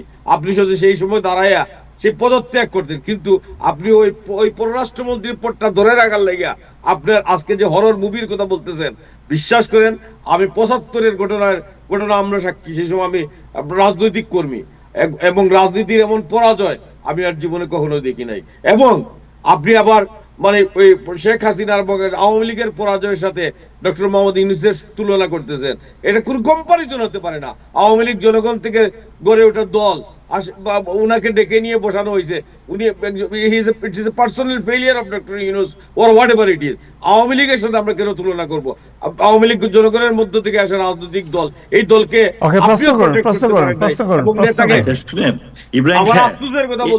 ইব্রাহিম সাহেব শুনেন, আপনার তো অভিব্যক্তি আমি শুনলাম। প্রথমত আমি জেনারেল ওসমানী নই আনফরচুনেটলি, আর দ্বিতীয়ত হলো যে এই রিজাইন করা, ইস্তফা দেওয়া হলো তো বাহাবা পাওয়া যায়, কিন্তু this is not a solution. আমি আমার দলকে বলেছি যে এই সাদাবাজি এগুলো কমাইতে হবে, বন্ধ করতে হবে, এবং আমার নিয়মে আমি বলেছি। হ্যাঁ, আর যখন এই কি ঝামেলাটা হলো তখন তো আমি আর মন্ত্রী ছিলাম না, তারা আমাকে এর আগে আমাকে অপছন্দ করেছেন, তারপরে মন্ত্রিত্ব বার করে দিয়েছেন। হ্যাঁ, সো আপনার এই অভিযোগগুলো আমি শুনলাম, ধন্যবাদ। Thank you so much. আচ্ছা, আপনাকে প্রশ্ন করতে চাই যে ভারত বাংলাদেশ যে রিলেশন, একসময় আপনি আপনার মানে পত্রিকায় রিপোর্ট এসেছিল, আপনি বলছেন বাংলাদেশ ভারত সম্পর্ক অনেকটা স্বামী স্ত্রীর মতো, যে নিয়ে অনেক বিতর্ক হয়েছিল। What is the exact word? আমি যখন প্রথম মন্ত্রী হলাম, পররাষ্ট্রমন্ত্রী, তখন এই সাংবাদিকরা যেমন শুরু করলেন যে আপনি কি আমেরিকান নাগরিক, বললাম হ্যাঁ ছিলাম আমি নাগরিক, আমি বাদ দিয়ে দিছি, এটা একটা রিকোয়ারমেন্ট, এই জন্য আমাকে বাদ দিতে হয়েছে। তার মধ্যে পরবর্তীতে কোন এক সাংবাদিক এইটা তারা নিজেই বলেছে, আমি নিজে বলিনি। আমি তখন বলছিলাম যে আমি এটা রিজন্ডার দিব। তা আমার সহকর্মীরা পিআরও এবং অন্য সব বললেন, স্যার এইটা একটা কোনো একজন লোক সে লাইমলাইটে আসতে চায়, এই জন্য এটা সে বলেছে, আপনি এগুলো নিয়ে মাথা ঘামায় না, এগুলো জাস্ট ইগনোর করেন। আমার অপরাধ হয়েছে, আমি ইগনোর করেছিলাম এবং সেইটাই আমার ভুল হয়েছে। এটা উনি কেউ একজনের বানিয়েছিলেন, আর এটা পরে এটা চাওয়ার করা হয়েছে আমার নামে। সো আপনি এই কথা বলেন নাই তাহলে? আমি আমার আমার স্মরণে আমি এটা বলিনি। ওকে, আচ্ছা, এখন আমি জানতে চাই যে ভারত যখন আওয়ামী লীগ পাওয়ারে ছিল তখন সবাই মনে করতো এবং গভর্নমেন্টও মনে করতো, এবং আপনি আবার বলেছিলেন যে ভারতকে আমরা বলবো এইভাবে এই জিনিসটা করার জন্য, এবং ভারত এবং আওয়ামী লীগের সাথে যে রিলেশন, সে প্রাগৈতিহাসিক সম্পর্ক, এবং অনেকে মনে করতো যে ভারতের খুব বড় ইনফ্লুয়েন্স আওয়ামী লীগের উপর রয়েছে, এবং শেখ হাসিনা যখন ক্ষমতাচ্যুত হলেন তাকে ভারতীয় আশ্রয় দেওয়া হয়েছে এবং ভারতে বর্তমানে তিনি রয়েছেন। এমন শোনা যাচ্ছে যে ভারতের সাথে বর্তমান সরকার আলাপ করছে যে ওনাকে ফিরিয়ে আনা যায় কিভাবে, এবং ভারত বলছে আমরা দেখছি কিভাবে ফিরানো যায়। আপনি কি মনে করেন যে ভারতের সাথে আওয়ামী লীগের যে রিলেশন, এই রিলেশনে কোনো ধরনের ছেদ পড়েছে বা কোনো শীতল হয়েছে সম্পর্ক, এবং বিএনপি সম্পর্কটা উষ্ণ করেছে? আওয়ামী লীগ এটা ঐতিহাসিক সম্পর্ক। আমাদের স্বাধীনতা সংগ্রামে আওয়ামী লীগ এর নেতৃত্ব দেয়, ভারত আমাদের সহায়তা করে, এবং তাদের সহায়তার ফলে আমাদের স্বাধীনতা ত্বরান্বিত হয়। আওয়ামী লীগ সবসময় এবং আওয়ামী লীগ সরকার যতদিন ছিল ভারতের সাথে আলাপ আলোচনার মধ্যে বহু ধরনের সমস্যা এগুলো দূর করেছে। তবে আওয়ামী লীগ যতগুলো সমস্যা দূর করেছে উভয় দেশের মঙ্গলের জন্য করেছে। তবে কোনো মহল, কোনো সুশীল সমাজ বিদেশের টাকা খেয়ে আওয়ামী লীগকে ভারতের গোলাম হিসাবে চিহ্নিত করার চেষ্টা করেছেন। তারা বলেছেন যে আওয়ামী লীগ সবকিছু দিয়ে দিল ভারতকে, এই ধরনের একটা তারা প্রপাগান্ডা চালু করেছেন। এবং যেমন ধরুন প্রপাগান্ডা একটা যেমন অংশ হলো যে আওয়ামী লীগ সরকার 26 লক্ষ ভারতীয় লোককে চাকরি দিয়েছে, কিন্তু তারা 18 মাসে একটা লোককে খুঁজে পান নাই। কি আরেকটা প্রপাগান্ডা হলো যে আওয়ামী লীগ কয়েক শত এগ্রিমেন্ট করেছে ভারতের সাথে, সব ভারতের উপকারের জন্য। পরে দেখা গেল যে এগুলো আসলে ঠিক না, এগুলো সবই মিথ্যা এবং প্রপাগান্ডা। এই প্রপাগান্ডার কারণে অনেকের ধারণা যে আওয়ামী লীগ বোধহয় ভারতে। কিন্তু আমি এটা আপনাকে বলতে চাই যে আওয়ামী লীগের যে নেতা শেখ হাসিনা, তিনি হচ্ছেন গিয়ে স্বদেশ প্রেমিক। তিনি বাংলাদেশের কোনো স্বার্থ কখনো ভারতের কাছে জলাঞ্জলি দেন নাই, এবং ভারত সেই জন্য ওনাকে নিয়েও খুব কষ্ট থাকতো। যেমন ওনার বাপকে নিয়ে, ওনার বাপ যখন আসলেন এত সাহায্য করলো আমাদের স্বাধীনতায়, বাপ এসেই বললেন যে আপনাদের সোলজার আমার মাটির থেকে উঠায় নেয়, এবং 2 মাসের মধ্যেই তার ভারত বাধ্য হয়ে তাদের সোলজার গুলো উঠায় নেয়। এটি যে ঐতিহাসিক। আপনি কি মনে করেন যে শেখ হাসিনা বাপের মতো কোনো বাংলাদেশের স্বার্থের ক্ষেত্রে তিনি কোনোদিন কোনো ছাড় দেন নাই, কোনোদিন কোনো ছাড় দেন। বাট ভারত তো শেখ হাসিনাকেই সবসময় আপনার মানে বাংলাদেশের যে কোনো দলের চেয়ে ভারত সবসময় আওয়ামী লীগ, কারণ তারা ওনার গ্রহণযোগ্যতা আছে দেশের মধ্যে, আর উনি যেটা বলেনি সব সাহসিকতার সাথে, সেই জন্য সে বিশ্বাসও করে। আর অন্য দলের প্রতি তাদের বিশ্বাস খুব ক্ষীণ ছিল।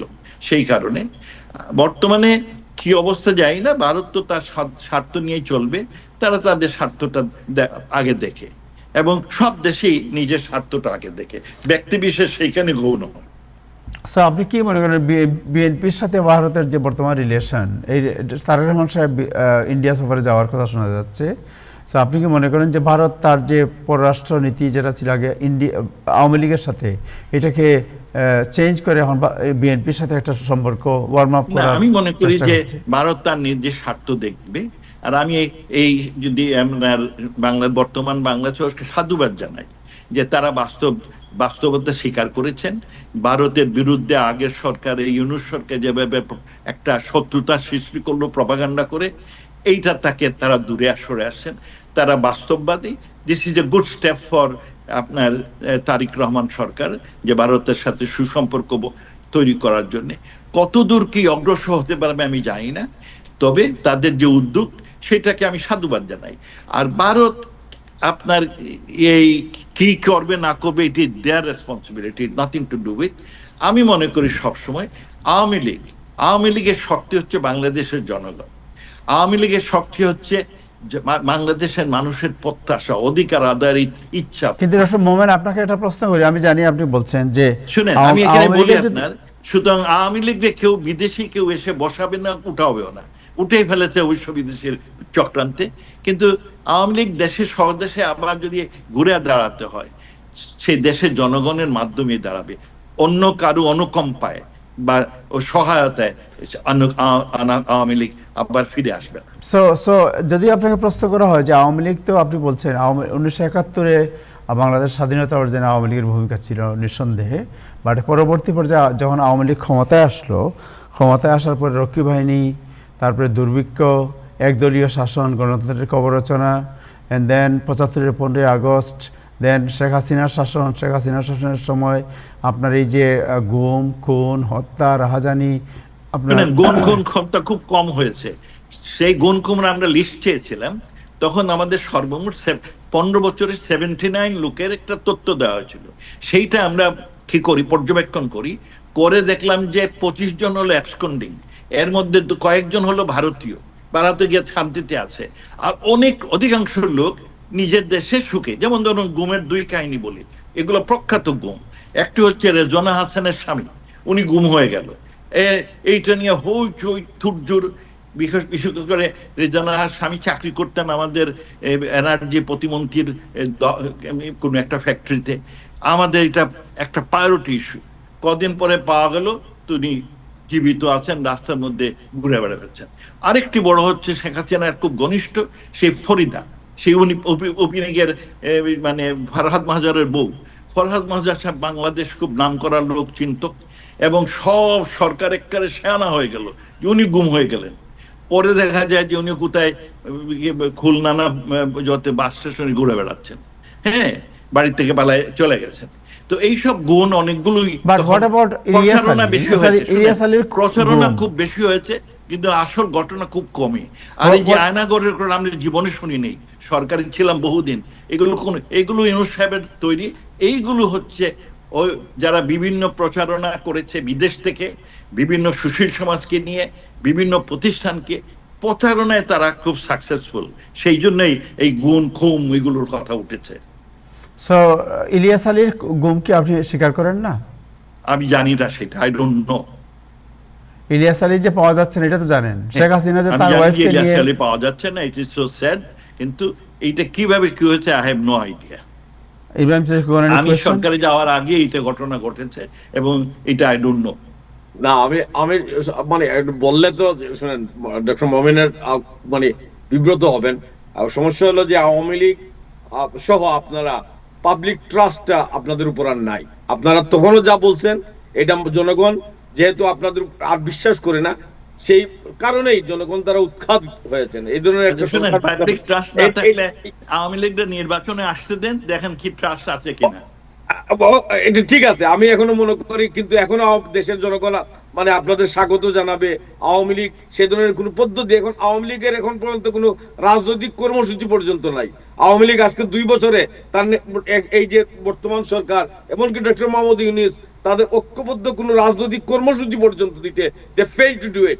আওয়ামী লীগের লিডারকে, এমনকি আওয়ামী লীগের প্রধান শেখ হাসিনা, তিনি তো এখনো সংবাদ মাধ্যমের মাধ্যমে সামনে তিনি চেহারা নিয়ে আসেন নাই। মানে আমি রাজনৈতিক কর্মী, আমি মানে একজন মানে সাংবাদিকের চেয়েও আমি রাজনীতিটা বুঝি। Why she is not coming out? এবং আওয়ামী লীগ কেন তার আওয়ামী লীগের র্যাঙ্ক এন্ড ফাইলে, আওয়ামী লীগের এই যে নির্বাহী পরিষদ, আওয়ামী লীগের কেন্দ্রীয় কমিটি এইসব মিটিং করে একটা রাজনৈতিক সিদ্ধান্ত দিবে, আপনি পালায় আসছেন। আমাদের পরিবারের অনেকেও আওয়ামী লীগ করেন, তারাও পালায় আসছেন, কিন্তু হাজার হাজার কর্মী পালাইতে পারে নাই, লক্ষ লক্ষ কর্মী, হাজার হাজার বুদ্ধিজীবী, সংস্কৃতি কর্মী, যারা তাদের চেতনার চাবি বন্ধক দিয়েছিলেন শেখ হাসিনার কাছে, তারা আজকে মানে ওই লাওয়ারিসের মতো ঘুরে বেড়াচ্ছেন। তাদের কাছে কোনো কর্মসূচি নাই। প্রতিদিন ঘুম থেকে উঠে বলেন যে মানে এই আপনি যে কথা বলছেন একবার সুযোগ দিয়ে দেখেন, সুযোগ কে দেবে? রাজনৈতিকভাবে সুযোগ তো আমাকে করে নিতে হবে। এইটা এখন আপনাদের রাজনৈতিক কর্মসূচিটা কি? আপনার সাথে কি আওয়ামী লীগের সর্বোচ্চ নেতৃত্বের এইটাই ফয়সালা হয়েছে যে আপনি এখন মুখপত্র, অথবা আওয়ামী লীগের মানে কেন্দ্রীয় রাজনৈতিক কাঠামোতে আপনার অবস্থানটা কি? প্লিজ। আমরা মনে করি যে জনগণ আমাদের শক্তি, এবং জনগণের মাধ্যমে আবার আওয়ামী লীগ ফিরে আসবে। সময় লাগতে পারে, একজন এখনো আওয়ামী লীগ এক, এবং আমাদের ধৈর্য ধরতে হবে। নতুন সরকার এসেছে, সে তার মতো চলুক, আর ইনশাল্লাহ আমাদের আবার দিন আসবে। কারণ আওয়ামী লীগ জনগণের শক্তি, আওয়ামী লীগ জনগণের দল। এটা কোনো বিশেষ গোষ্ঠীর দল না, এটা বাংলাদেশের জনমানুষের দল। সুতরাং এটা আবার ফিরে আসবে। কখন আসবে আমি জানি না, এবং এটা কিভাবে আসবে আল্লাহ জানে, আমি জানি না। রাইট, আপনি কি মনে করেন যে বিএনপি ক্ষমতায় আসার পরে আওয়ামী লীগের মধ্যে অনেক মানে আগের চেয়ে অনেক বেশি স্বস্তিদায়ক অবস্থা বিরাজ করছে? দেখেন, বিএনপি যারা আছেন সরকারে, তারা একসময় আওয়ামী লীগের নেতৃত্ব ধ্বংস করার চেষ্টা করেছিল, আর তারা মনে করবেন যে আওয়ামী লীগ তাদের সবচেয়ে বড় প্রতিপক্ষ। সুতরাং তারা সহজে কোনো ছাড় দিবেন না। আওয়ামী লীগের নিজেদের অবস্থান সৃষ্টি করে আসতে হবে। যে হঠাৎ করে আপনার বিএনপি ওনাদের ডেকে নিয়ে আসবে, আই ডোন্ট থিঙ্ক সো।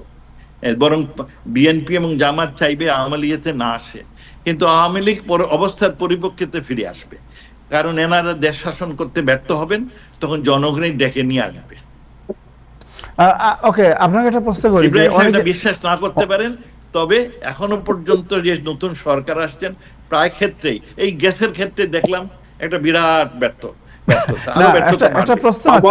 আমার চাচা সৈয়দ আকমল হোসেন বলতেন, বাসানী ন্যাপ এই দেশের জনগণের মধ্য থেকে উঠে আসা দল, এই বাসানী ন্যাপকে কেউ নিঃশেষ করতে পারবে না, এইটা কইয়া কইয়া উনি মারা গেছেন, এবং মরার সময় এটা বিশ্বাস করতেন। এবং মোমেন সাহেব, আপনারাও বিশ্বাস করেন এটা? আমি রাজনীতিতে অনেক কথা শুনছি, জনগণের দল জনগণের মধ্যে ফিরে আসবে। বাংলাদেশের মানুষ রবীন্দ্রসঙ্গীত গাইতে গাইতে এসো আমার ঘরে এসো বলে আওয়ামী লীগকে ডেকে নেবে না। Awami League has to prove that আমি রাজনীতি করেই আমি রাজনীতিকে মোকাবেলা করব। এটা যদি করতে না পারে, আওয়ামী লীগের জন্য আরো বিপদ আছে। একজন আপনার একজন ছোট ভাই, একজন কনিষ্ঠ রাজনৈতিক কর্মী হিসাবে আমি এটা বললাম। আমি বিশ্বাস করি যে আওয়ামী লীগ ফিরে আসবে, এবং এইটা দলের মধ্য থেকেই বের হয়ে আসবে। আপনি তো শেখ হাসিনার সাথে পররাষ্ট্র মন্ত্রণালয়ের দায়িত্ব, পররাষ্ট্রমন্ত্রী খুবই ইম্পর্টেন্ট একটি পোস্ট। উনি ক্ষমতাচ্যুত হওয়ার পর থেকে আপনি কি কখনো ওনার সাথে যোগাযোগ হয়েছে বা ফোনে কথা হয়েছে আপনার সাথে ওনার? না, আমরা তো সব লুকে টুকে পালিয়ে টালিয়ে আসছি, আমাদের খুব একটা এই যোগাযোগের পরিধি খুব সীমিত। আচ্ছা, আর আরেকটা বিষয় অনেকে প্রশ্ন করেন, যেটা আপনিও উত্তর দিতে পারবেন, যে আওয়ামী লীগের ব্যর্থতার কারণেই আজকে জামাত, যারা স্বাধীনতা যুদ্ধের বিরোধিতা করেছিল, তারা আজকে বিরোধী দলের মর্যাদা পাচ্ছে। What is the answer? Awami লীগের ব্যর্থতা না, পার্টলি আপনি দায়ী করতে পারেন। আওয়ামী লীগ পার্টলি সেই যখন খড়গহ নাই তাদের বিরুদ্ধে, কিংবা আওয়ামী লীগের অনেক লোক এই জামাতের সাথে মিলে ব্যবসা করেছেন, ব্যবসা বাণিজ্য করেছেন, আর পয়সা খেয়ে এই ধরনের লোকরা তারা আওয়ামী লীগের মধ্যে ঢুকিয়ে দিয়েছিলেন। তো এগুলো তো দোষের গুণে ভালো, সবকিছু মিলেই আছে। তবে আপনার এইটা তো জামাত তো বহুদিন ধরে কষ্ট করে আসছে, তারা তো বহুদিন ধরে সংগ্রাম করে আসছে। So what is the future of Awami League? আপনি কি মনে করেন, Awami League will come to the? আমি মনে করি আওয়ামী লীগ ফিরে আসবে, কবে আসবে জানি না। তবে আমি worried about future of Bangladesh. Bangladesh যেদিকে যাচ্ছে, যে হচ্ছে মৌলবাদীর দিকে, আমাদের সামরিক বাহিনী একটা বিরাট সংখ্যক লোক মৌলবাদী, তারা এই মিথ্যা মানে বেহেশতে আশায় 17 বছর আওয়ামী লীগ ক্ষমতায় থাকার পরে 17 বছর একসাথে তাইলে এই সেনাবাহিনী মৌলবাদী হলো কিভাবে আপনার? হ্যাঁ, সেটা হলো নিশ্চয়ই কিছু ছিল, কিন্তু হয়ে গেছে, এবং হয়ে গেছে আমরা দেখেছিও, হয়ে গেছে। এটা বিভিন্ন ভাবে হয়েছে, কারণ আওয়ামী লীগ ওদের একটা বেশ ছাড় দিয়েছে, ওনারা যা চাইছেন তাই দিয়েছে, এবং সুখে থাকায় ভূতে কিলায় সেটা হয়েছে ওনাদের মধ্যে। আগামীতে হয়তো পরিবর্তন হতে পারে, কিভাবে হবে আই ডোন্ট নো। বাট আমার ধারণা যখন আবার দেখবে যে অভাব গুলোতে কষ্ট পাবে, মানুষ কষ্টে থাকবে, তখন তাদের So, আপনি তো মগজ আবার ইটস এ ভেরি পরিবর্তন। সিরিয়াস অ্যালিগেশন যে সামরিক বাহিনীর মধ্যে মৌলবাদী ঢুকেছে, লাইক হোয়াট? বিরাট সংখ্যক হয়ে গেছে। কিরকম একটু ব্যাখ্যা মানে করবেন? এই মৌলবাদীদের আওয়ামী লীগ ঢুকাইছে, আওয়ামী লীগের ছাত্রলীগে জামাতে ইসলামের কর্মীদের ঢুকাইছে, আওয়ামী লীগের লোকজন জামাতে ইসলামের সাথে ব্যবসা বাণিজ্য করছে। এই আওয়ামী লীগ এই আচ্ছা, জঙ্গিবাদ। আমি প্রশ্নটা করি, উইলিয়াম একটু পরে করেন। মৌলবাদ জি। যে বললেন, যে মৌলবাদ তো ধরেন বিভিন্ন ফর্মে আছে, জামাত আছে, আরো বিভিন্ন দল আছে, ইসলামী দল আছে বিভিন্ন, খালি মৌলবাদ বলতে জামাত তো খালি বোঝায় না, শুধু right? জামাত না, So, you are অনেক right. অনেক কিছু আছে। সো এই যেটা আপনি বললেন যে আপনার সামরিক বাহিনীর মধ্যে মৌলবাদের যে আপনি প্রভাব, এটা কিভাবে একটু ব্যাখ্যা করবেন? আই ডোন্ট নো এটা কেমন হয়, ওদের তো কাজকর্ম কম, আর যেহেতু পয়সা টয়সা মোটামুটি ভালো, দুশ্চিন্তা নাই, তখন ওরা এই আর অনেক সরকার ওদের সবসময় প্রমোট করেছে, এবং সেই সূত্রেতেই এদের মধ্যে একটা মৌলবাদী স্পৃহা ডেভেলপ করেছে। মৌলবাদী স্পৃহা মানে কি আপনার? হোয়াট ইজ দ্য তারা মনে করে যে অসাম্প্রদায়িক যে সরকার, অসাম্প্রদায়িক এই পশ্চিমা সরকারগুলো, এগুলো গ্রহণযোগ্য না। শুধু সেই সব সরকার গ্রহণযোগ্য যেগুলো পশ্চিমা কোনো ধরনের নিয়ম কানুন মানবে না, তারা একটা তাদের ধরনের ইসলাম অনুযায়ী চলবে। সেই ধরনের তারা এক ধরনের ইসলাম মনে করে, যেখানে আপনার এই মহিলারা বাইরে যেতে পারবে না, যারা বাইরে গেলে হেজাব, তারা চাকরি করতে পারবে না, তারা আপনার এই কিসের মানে তাদের বাধ্যবাধকতা অনেক বেশি, এগুলো তারা এই ধরনের মনে করে সমাজ ব্যবস্থা হলে হয়তো বেহেশতে যাওয়ার সুযোগ হবে, এই ধরনের একটা মন মানসিকতা আছে। সো এটা তো আওয়ামী লীগের বয়ান ছিল, এবং আপনি জানেন যে আওয়ামী লীগ ক্ষমতাচ্যুত হওয়ার পরে বাংলাদেশে ইউনিট সরকার ছিলেন, বর্তমানে বিএনপি বিরোধী সরকারি দল, জামাত বিরোধী দল, জামাত ইসলামিক দল, কিন্তু তারপরেও বাংলাদেশে তো কেউ বলতে পারবে না এটা যে কোন নারীকে বলা হচ্ছে তুমি ঘর থেকে বের হতে পারবে না। হচ্ছে অনেক প্রথমে অনেক নারীর চাকরি চলে গেছে, অত লোক যত 85% যারা চাকরি গেছেন এরা মহিলা। হ্যাঁ, তারপরে আপনি শুনেছিলেন যে কেউ নেতারা বলেছিলেন যে মহিলাদের বাইরে চাকরি করা ঠিক হবে না, যারা বাইরে চাকরি করে ইউনিভার্সিটি কলেজে পড়ে মহিলা, এগুলো বেশ্যাবৃত্তির জন্য করে, এগুলো শুনেছেন তো, ওই মৌলবাদী পক্ষ থেকে এসেছে। আর অনেক মহিলা কষ্টে আছে, ওমেন চাকরিচ্যুত হয়েছে, এটা আমরা অবশ্য দেখি নাই কোথাও। আপনার যারা চাকরিচ্যুত হয়েছে তাদের 85% মহিলা। চাকরিচ্যুত কেন করা হয়েছে তাদেরকে, কোনো এনি আইডিয়া? ফ্যাক্টরি বন্ধ হয়ে গেছে কিংবা বিভিন্ন কারণে চাকরিচ্যুত। তারপরে বাংলাদেশ ব্যাংক একটা সার্কুলার দিয়েছে, বলছে যে সার্টেন টাইপ অফ ড্রেস এর বাইরে কেউ কাপড় পরে আসতে পারবে না। আপনি জানেন না, এটা পত্রপত্রিকায় বের হয়েছে, পত্রপত্রিকায় এই ধরনের রিপোর্ট আমাদের চোখে পড়ে নাই। আচ্ছা, আপনাকে আরেকটা প্রশ্ন, দেখেন নাই তার কি করব, এগুলো পত্রিকা আমরা তো সোশ্যাল মিডিয়া পত্রিকাতেই দেখি। সোশ্যাল মিডিয়াতে ধরেন আপনি, আমার একটা ফেসবুক আছে, আমার একটা media, so I can write anything I like, এটার কোনো জবাবদিহিতা নাই। যেগুলো সরকারি ভাবে সেইগুলো কথাই বলতেছি। বাংলাদেশ ব্যাংক যখন সার্কুলার দিল যে এই ধরনের ড্রেস পরে মহিলারা আসতে হবে, তখন এটা সব পত্রিকায় কভার করেছে। আপনাকে একটা প্রশ্ন করতে চাই যে আপনি জানেন যে আপনি একটু আগে বলছেন যে ব্যাংকগুলো একেবারে দেউলিয়া হয়ে যাচ্ছিল, এটা তো আওয়ামী লীগের সময় এস আলমের কোনটা বিভিন্ন ব্যাংক, বিভিন্ন আর্থিক প্রতিষ্ঠান যেটা ছিল, এগুলোর যে অবস্থা হয়েছিল, এবং এই আওয়ামী লীগের শাসন আমলে সবচেয়ে বেশি ক্ষতিগ্রস্ত হয়েছিল অর্থনৈতিক প্রতিষ্ঠান, বিশেষ করে ব্যাংকগুলো। এস আলম সাহেব হাজার হাজার কোটি টাকা লুপাট করেছিলেন বিভিন্ন ব্যাংকের কাছ থেকে। সো এই বিষয়ে আপনারা কি কখনো এটা আলোচনা করেন আওয়ামী লীগের মধ্যে যে এত বড় জালিয়াতি দুর্নীতি আমরা কিভাবে ঘটনা ঘটেছে, এগুলো আমাদের আওয়ামী লীগের নেতৃবৃন্দের সাথে কোনো আলাপই কখনো হয়নি। এগুলো যে কিভাবে হয়েছে গড নোজ। এবং আমরা শুনেছি যে আর্মির লোক গিয়ে তাকে চালাতন করে ডাইরেক্টরকে নামিয়ে দিয়েছে, এবং ওরা কোন আর্মি করলো সেইটাও বুঝি না, আমরা এগুলো কোনোদিন শুনিও না, জানিও না। ঘটনা হওয়ার পরে পত্রপত্রিকা আমরা আপনাদের মতো আমরা দেখেছি। So what is your future plan? আপনার ভবিষ্যৎ পরিকল্পনা কি ডক্টর মোমেন? আমাদের তো কোনো প্ল্যান নাই, আমরা তো বয়স হয়ে গেছে, কদিন পর্যন্ত গড়তে যাব।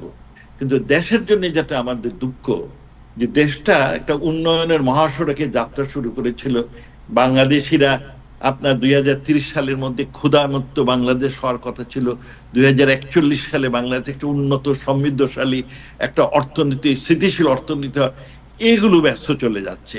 এইটাই দুঃখ। এবং এইগুলোকে ধরে রাখার জন্য আপনি আমি সব বাঙালি, এটা খালি আওয়ামী লীগের দায়িত্ব না, এইটা শুধু আপনার একটা দলের দায়িত্ব, এটা সব বাংলাদেশিদের দায়িত্ব দেশকে টিকিয়ে রাখা আর দেশের উন্নয়নের সহায়তা করা। সেই জন্য এই যে ভুল পথে যাচ্ছে। আপনাকে অনেকে বলে যে আপনি যদিও মানে মন্ত্রী ছিলেন, এমপি ছিলেন, কিন্তু আপনি অনেক শিক্ষক মানুষ এবং আপনি সত্য কথা বলতে কোনো কৃপা, আমি সত্য কথা সবসময় বলে যাই, সবসময় বলে দলের লোক what was the rule of Sajeeb Wazed Joy? বলে যে উনি আমাদের লোক না, রাইট, যাই হোক, এটা বলে। আমি এই কারণে আপনাকে জিজ্ঞেস করবো যে সজীব ওয়াজেদ জয়ের ইনফ্লুয়েন্স ছিল, সাংঘাতিক ইনফ্লুয়েন্স ছিল, এটা কোন কোন ক্যাপাসিটিতে ওনার এত ইনফ্লুয়েন্স ছিল এবং ওনার ব্যাপারে আপনার অভিমত কি? না, কিসের উপর ওনার ইনফ্লুয়েন্স ছিল? ইনফ্লুয়েন্স ছিল পুরো গভর্নমেন্টের উপরে, আপনার আমি মন্ত্রী, জানি না মিনিস্টার। সেটা। উনি আমাকে কোনোদিন একটা ফোন করেনি, উনি কোনো তদবির আমার কাছে করেনি, so I have no idea. এইগুলো হয়তো অনেকটা বানোয়াট হতে পারে, কারণ উনি কিন্তু কোনোদিন আমাদের উপরে একটা তদবির করেনি, সামান্যতম তদবির করেনি। হ্যাঁ, অন্যরা যদি এই সরকারের লোকরা তদবির করেছেন যে তাকে একটা গাড়ির ব্যবস্থা করে দেওয়ার জন্য, সজীব ওয়াজেদ জয় জীবনে কোনো দিনে একটা তদবির করেনি। জানি না, শুনেছি তিনি আইটির ক্ষেত্রে ওনার যথেষ্ট কি ছিল, আইটি মন্ত্রণালয় গুলো বলতে পারে, কিন্তু I do have no knowledge of it. Okay, so আর Sajeeb Wazed I don't think is very much involve এই বাংলাদেশের এইসব নিটিগ্রিটি এগুলো নিয়ে। কোনোদিনই তার মাথা ঘামানোর অত সময় নাই তার, সে তার নিজের ব্যবসা নিয়ে ব্যস্ত থাকে বোধ হয়। উনি কি করেন আসলে এখন? সে তো আইটির এক্সপার্ট, ওই সবের ব্যবসা করে। আমি ডিটেল বলতে পারবো না। ওকে, আপনার সাথে ওনার যোগাযোগ কখনো মানে কোন সময় হয় নাই? যোগাযোগ হয়েছে, টাইম টু টাইম হয়েছে, বাট কোনোদিন রাজনৈতিক কোনো আলাপে কোনো হয়নি।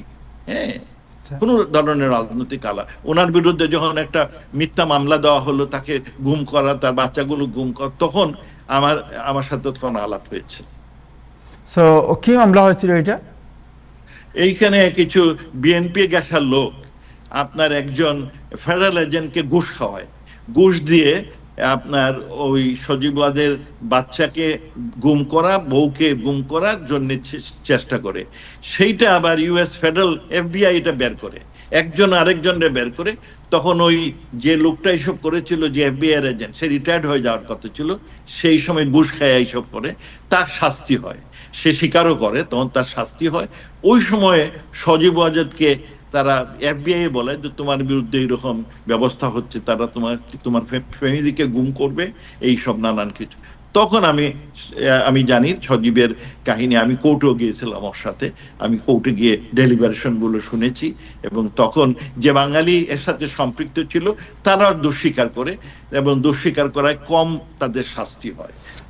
সো আপনাকে যদি প্রশ্ন করা হয় যে আপনি শেখ হাসিনার মন্ত্রিসভায় ছিলেন, পরে এমপি ছিলেন, শেখ হাসিনার রাজনৈতিক সফলতা এবং ব্যর্থতা, এই দুটো যদি আমরা আপনাকে প্রশ্ন করি যে what is the success and what সবচেয়ে বড় ব্যর্থতা, প্রথমে জানতে চাই শেখ হাসিনার সবচেয়ে বড় ব্যর্থতা কি ছিল?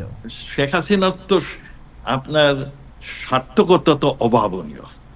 একটা দরিদ্র দেশটাকে আপনার স্বয়ংসম্পন্ন করেছে, নিম্ন আয়ের দেশটাকে একটা আপনার মধ্য আয়ের উন্নত দেশের নিরূপান্তরিত। এটা আপনারা বলেন, কিন্তু আসলে 15 বছরে এভারেজ গড়ে প্রতি বছর 6.8% GDP growth is not a joke. যেখানে আপনার 75 থেকে 90 সাল, এই 15 বছরে গড় প্রবৃদ্ধি 3.2।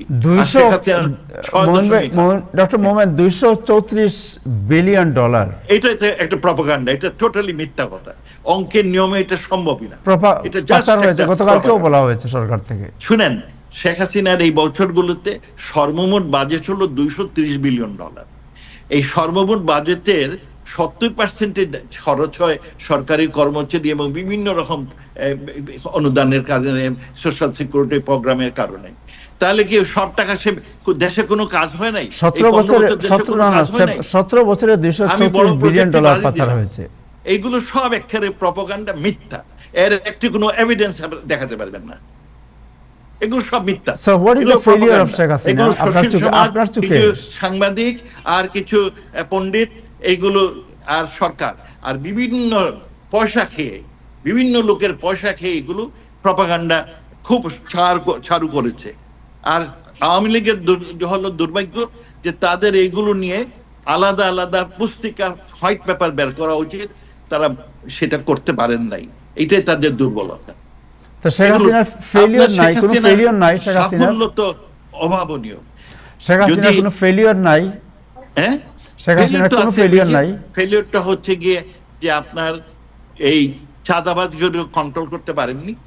ফেলিওরটা হচ্ছে দেশের যে সরকারি কর্মচারীরা এই দুর্নীতি করেছে সেইটার আরো শক্ত হওয়া উচিত ছিল, আর জনগণের সাথে আরো বেশি সম্পৃক্ততা। আমি যেটা প্রস্তাব করি সেটা আমার এখনো একই প্রস্তাব, যে জেলায় জেলায় নির্বাচিত জেলা সরকার ব্যবস্থা প্রতিষ্ঠা করতে পারলে এইটা একটা বড় রকমের যুগান্তকারী পরিবর্তন আনতে পারে। আমি বিশ্বাস আপনার করি। আপনার আপনার রাজনৈতিক জীবন, আপনার পররাষ্ট্রমন্ত্রীর জীবন, এসব নিয়ে কোনো কিছু আপনি বইটি কোনো কিছু লিখছেন, স্মৃতি কথা কোনো কিছু? আমি আমার পররাষ্ট্র মন্ত্রণালয়ের 3টি নতুন পলিসি প্যাকেজ দিয়ে এসেছি। আমি বর্তমান পররাষ্ট্রমন্ত্রীও বলেছি যে তুমি যদি এইগুলো ফলো করো, you will be a success. তিনটা কি? দেশে আমার কর্মসংস্থান দরকার, এবং কর্মসংস্থানের জন্য আমার ফ্যাক্টরি দরকার। সেই জন্য আমি বলেছি যে আমার ইকোনমিক ডিপ্লোমেসির 5টা অঙ্গ। একটা হচ্ছে দেশে আপনার বিনিয়োগ বাড়াতে হবে, না, স্বদেশি ওটা বিদেশি ঠিক আছে। আমি বলছি আপনি আপনার কোনো স্মৃতিকথামূলক কোনো বই লিখছেন কিনা? আমি লিখেছি। আমি একটা ফরেন পলিসি বাংলাদেশ বই বের করেছি, বার্নস এন্ড নোবেল পাবলিশ করেছে। আমি আরেকটি বই বের করেছি, সেইটা আমার আমাজন বের করা, বাংলাদেশ বের করার কথা ছিল, কিন্তু এই ইউনুস সরকার আসার পরে আমার পাবলিশার ইউপিএল আমাকে বললো যে স্যার, এই সরকারের পরিবর্তন না হওয়া পর্যন্ত আপনার বই আমরা প্রিন্টে দিতে পারতেছি না। আমরা যদি ওইটা অলরেডি কি করে ফেলেছি, রেডি করেছি, কিন্তু পারবো না, কারণ সরকার আমাদের নিষেধ করেছে। আমি অতদিন আমি অপেক্ষা না করে এই আমেরিকায় পাঠিয়ে দিই, বার্নস এন্ড নোবেল, ওরা পাবলিশ করে দিয়ে সাথে। Thank you so much, thank you, আপনাকে অনেক ধন্যবাদ। ইব্রাহিম চৌধুরী খোকন, আরিফ, আপনাদের কোনো প্রশ্ন আছে সাবেক পররাষ্ট্রমন্ত্রী মোমেন সাহেবের কাছে? আমার আমার কোনো প্রশ্ন নেই। আমি আগে কথা বলেছি, আমি নাথিং ইজ পার্সোনাল। আমি শুধু একটা ইচ্ছা আছে আমার, এইটা মানে মানে দীর্ঘজীবী হন, কিন্তু আপনার এই পালিয়ে আসা নিয়ে যদি একটা মুভি বানাইতে হয়, এটার জন্য একটা গল্প লিখতে হবে। আমাদের আপনি সময় এটা দায়িত্ব নেন, আমি আপনাকে আমি I'll be happy to write it। এবং আপনি এটা- দায়িত্ব নিলে I'll disclose হ্যাঁ, those to you। এবং আমাদের রাজনৈতিক ইতিহাসে, বাংলাদেশের ইতিহাসে একটা বড় উল্লেখযোগ্য ঘটনা হচ্ছে, এবং এই ধরনের ঘটনা আর কখনো ঘটবে কিনা আমরা জানি না, কিন্তু এই ঘটনা নিয়ে আলোচনা হবে আমরা যতদিন বেঁচে আছি, বা আরো পরবর্তী প্রজন্ম। আপনারা ভালো মজার থেকে কাহিনী বলবেন। বলি। 71 সালে যখন পালায় গেছিলাম, তখন যার বাড়িতে আশ্রয় নিয়েছিলাম, এই আপনার 53 বছর 54 বছর পরে যখন পালালাম, ওনাদের এই নাতির বাড়ি থেকে আশ্রয় নিয়েছিল। পথে আপনার সিমিলি। তার মানে আপনি আসামের দিকে গেছিলেন? জি, আসাম- আমি গেছিলাম তখন 71 সালে করিমগঞ্জের দিয়ে নদী পার করিমগঞ্জের হয়ে। আসামের দিকে আমি টের পাইছি, আমার শ্বশুর বাড়ির এলাকা। তো আমি মোটামুটি এটা অনুমান পাইয়া গেছি আপনি এখন কোন দিকে যাচ্ছেন। জি আরিফ, আরিফের প্রশ্ন বলেন। আমি অল্প একটু সময় নিব, কারণ আলোচনার মধ্যে যে উত্তাপ ছিল, আমার মনে হয় টাইম টেলিভিশনে দর্শক খুব ভালোভাবে সেটা উপভোগ করেছে। জনাব ইব্রাহিম চৌধুরী খোকন অনেক প্রশ্ন করেছে। তো প্রথমে আমি সালাম দিব আপনাকে। আমাকে আপনার মনে আছে কিনা, আমি টাইম এনটিভি চিফ রিপোর্টার ছিলাম, আপনার বাসায় আমার ঠিক মনে নাই। আমি অনেকবার আপনার ইন্টারভিউ নিয়েছি আপনার বাসায়, যে আমি এনটিভি চিফ রিপোর্টার ছিলাম, আমি আপনার বাসায়ও গিয়েছি, বাসার সামনে আপনার যে উঠোন আছে সেই উঠোনেও অনেকবার ইন্টারভিউ নিয়েছি, এবং অনেক আমার সময় তো পররাষ্ট্র এমন বাসার না, সরকারের বাড়ি, উন্মুক্ত ছিল সবার জন্য। জি জি। তো আমি অনেক সমালোচনার মধ্যে যে কথাটি বলতে চাই, এখানে তো অনেক বিষয় আলোচনা হলো। তো আমরা যারা সংবাদকর্মী ছিলাম, আমরা যারা খুব কাছ থেকে আপনাকে দেখেছি, আমার মনে হয় না দেশের কোনো মূলধারার গণমাধ্যম আপনার ব্যাপারে স্পষ্ট কোনো দুর্নীতির অভিযোগ তুলে কোনো সংবাদ প্রচার করেছে। তো এই কথাটা আমি এই জন্য বলছি যে আমি যতটুকু সময় আপনাকে দেখেছি, আপনি গণমাধ্যম কর্মীদের সাথে খুব সুন্দরভাবে প্রেজেন্ট করতেন, এবং যে কোনো ইস্যুতে আপনার কাছে খুব দ্রুত রিচ করা যেত। প্রশ্ন করুন। আচ্ছা, আমি যে প্রশ্নটি রাখতে চাই, যে খুব স্বাভাবিকভাবেই আমি অনেক কিছুই আলোচনা হয়েছে, একদম শেষ যেটি জিস্ট কোশ্চেন যেটা জনাব ইব্রাহিম চৌধুরী খোকন করেছে ওটার সাথে যোগ করে আমি যেটা করতে চাই যে সুস্পষ্ট কোনো দিক নির্দেশনা এই অনুষ্ঠানের মধ্যে দিয়ে যারা আওয়ামী লীগের অসংখ্য নেতাকর্মী বাংলাদেশ সহ পুরো বিশ্বে জড়িয়ে আছে তার জন্য কি আপনাদের কোনো মেসেজ আছে কিনা? দেখেন, আমি প্রতিদিন বহু কর্মীদের, তৃণমূলের কর্মীর সাথে ফোনে আলাপ করি, ঘন্টার পর ঘন্টা ওরা ফোনে, ওদের এই ফোনের কারবারই এখন তাদের একমাত্র আপনার আলোচনার বিষয়। তো ওরা আপনার ওই প্রত্যেক দিনই ফোন করে, তারা কিছু একটা করতে চায়, দিক নিদর্শনা চায়। তো আমার কাছে কোনো দিক নিদর্শনা নাই। নেত্রী দিক নির্দেশনা দেন না কেন আপনার? দিক নিদর্শনা আমাদের নেত্রী দিবেন, আমার কাছে কোনো দিক নির্দেশনা নেই। এইটুকু যে তারা সাবধানে থাকুক, আর যেটা তারা আমি তাদের বলি যে আপনারা নিজেদের সাবধানে থাকেন, আপনারা আপনাদের যে অত্যাচার আছে এটা লিখে রাখেন, এটা প্রকাশ করেন। আমি সবাইকে বলি যে এই যে অত্যাচার অবিচার, আমরা একটা অন্যায় করেছি 71 সালে, যে আমাদের উপরে যে আমার বাড়ি তখনও দখল ভাঙিয়ে ফেলছিল কিসে দিয়ে, মর্টার দিয়ে, তারপর আমরা পালাই করলাম। আমরা এগুলো লিখে টিকি নেই, আমরা যে কষ্ট করে মানুষ দেশ থেকে বিতাড়িত সেই কাহিনীগুলো আমরা খুব লিখে টিকি নেই। এখনো যে মানুষ অত্যাচারিত হচ্ছে সেটাকে আমি ওদের বলতে লিখেন, ইতিহাসের অংশ হয়ে থাকে, তাহলে হবে কি এর থেকেই বের হয়ে আসবে নতুন প্রজন্ম যারা নেতৃত্ব নেবে। আমি বিশ্বাস করি নেতা বের হয় আপনার যখন সমস্যার দ্বার হয়, দেশের সমস্যা যখন হবে তখন এর মধ্য থেকে কোন একজন নেতা বের হবে। আপনার ওই পরিবারের কোন একজন লোক ছিল ওটা তো আমি বিশ্বাস করি না। আমি বিশ্বাস করি যে জনগণের মধ্য থেকে বের হয়ে হবে। আমি ওদের বলি তোমরা এগুলো লিখে রাখো, তোমাদের অভিযোগ অত্যাচার এগুলো প্রকাশ করো। আর আমার দিক থেকে কোনো নির্দেশনা, আমি শুধু বলি ঐক্যমত রাখতে হবে, ঝগড়াঝাটি কম করো। আর সেকেন্ডলি যেটা হচ্ছে যে ধৈর্য ধরো, ধৈর্যের কোনো বিকল্প নাই। উপরালা আমাদের কোনো, আমরা যেহেতু সত্যের পক্ষে আছি, উপরালা আমাদের পথ দেখাবেন। I don't no. সিলেট 1 এর আপনি এমপি ছিলেন, সিলেট 1 এ এখন মুক্তাদির চৌধুরী আছেন, তারপরে আরিফ আমাদের মেয়র আরিফ আছেন। তাদের নেতৃত্ব বা তাদের সম্পর্কে what is your comment? Arif সাহেব is a good, is a doer. আমি ওনার সাথে কাজ করেছি, যে টিম মেম্বার, উনি আমাদের সাথে কাজ করেছেন। আমরা সর্বতভাবে সহায়তা করেছি এবং হি ওয়াজ এ পার্ট অফ আস। এখন হয়তো ওনার সরকার আসছে, আমাদের গালাগালি দিতে পারেন, কিন্তু I must say he is a doer, কাজের লোক। I am very happy. Muktadir সাহেবের বাপের সাথে আমার পরিচয় ছিল, ওনার চাচার সাথে ঘনিষ্ঠতা ছিল, কিন্তু ওনার আরেক চাচা আমাকে এক সময় কিসের জলিল মুক্তার সাহেব, উনিও হি ওয়াজ এ নাইস ম্যান, উনি বাসের ব্যবসা করতেন, আমাদের এক সময় উনি বাস বিনা পয়সায় দিয়েছিলেন। আমি কিন্তু এই কিসের মুক্তাদির সাথে আমার খুব পরিচয় না। আমি যখন ইলেকশনে জয়লাভ করলাম, মুক্তাদির সাহেবের বাসায় গেলাম তাকে থ্যাঙ্কস দেওয়ার জন্য, যে তিনি ভালো ভোট পেয়েছিলেন, তিনি 1,20,000 ভোট পেয়েছিলেন, সেই জন্য গেলাম। তখন উনি আপনার লুকিয়ে গেলেন, পালিয়ে গেলেন। ওনার বউ আমাকে বললো যে উনি আপনার সাথে লজ্জায় দেখা করবে না, হ্যাঁ, উই আর সো গ্রেটফুল যে আপনি এসেছেন। আমি বললাম শুনেন, উনি একটা দলের নেতৃত্ব দেন, আমি একটা দলে, আমাদের পথটা ভিন্ন হতে পারে, কিন্তু আমরা তো আফটার অল সিলেটের মঙ্গল চাই, উই আর টুগেদার, হ্যাঁ। আর উনি ভদ্রলোকের ছেলে, সুতরাং উই আর নট এনিমি। আমরা we have done a competition. আর আমার কপাল, আমি তো আর রাজনীতিবিদ না, আমি হঠাৎ করে আসিয়া আমার ভাগ্যগুণে মন্ত্রী হলাম, এমপি হলাম, হ্যাঁ। আমার সবসময় শখ দেশের কিছু করব। আমি যতদিন ছিলাম চেষ্টা করেছি যে আমি যাতে কিছু মানুষের উপকার করতে পারি। আমার কখনো কারোর প্রতি কোনো বিদ্বেষ ছিল না, এখনো নাই। ভেরি হ্যাপি যে আমি কয়েকদিন সরকারে ছিলাম এবং দেখেছি অনেক উল্টাপাল্টা কাজ কিভাবে হয়। হোয়াট অ্যাবাউট আপনি সিলেটের লোক, opposition leader also from Sylhet, doctor Shafiq ভাই ছিলেন অপোজিশন না, এখনো আছেন উনি ছিলেন আমাদের এই আওয়ামী লীগের আমি বলছি বর্তমান অপোজিশন লিডার ডাক্তার শফিক, উনি তো সিলেটের। আপনার do you have any? Shafiq সাহেবের বাপকে আমি চিনতাম, ওনার সাথে আমার খুব পরিচয় নাই, but I used to know his father. হ্যাঁ, দরগা মোল্লায় ওনাদের ইউজড টু নো দেম। না, ওনার বাবা তো মানে ওনার বাড়ি, ওনার গ্রামের বাড়িতে কুলাউড়া না কোন জায়গায় জানি, কুলাউড়া, কিন্তু সিলেটে দরগা মোল্লায় তখন ওই জায়গাতে যেখানে হাসপাতাল, ওখানেই বাসা ছিল প্রথম।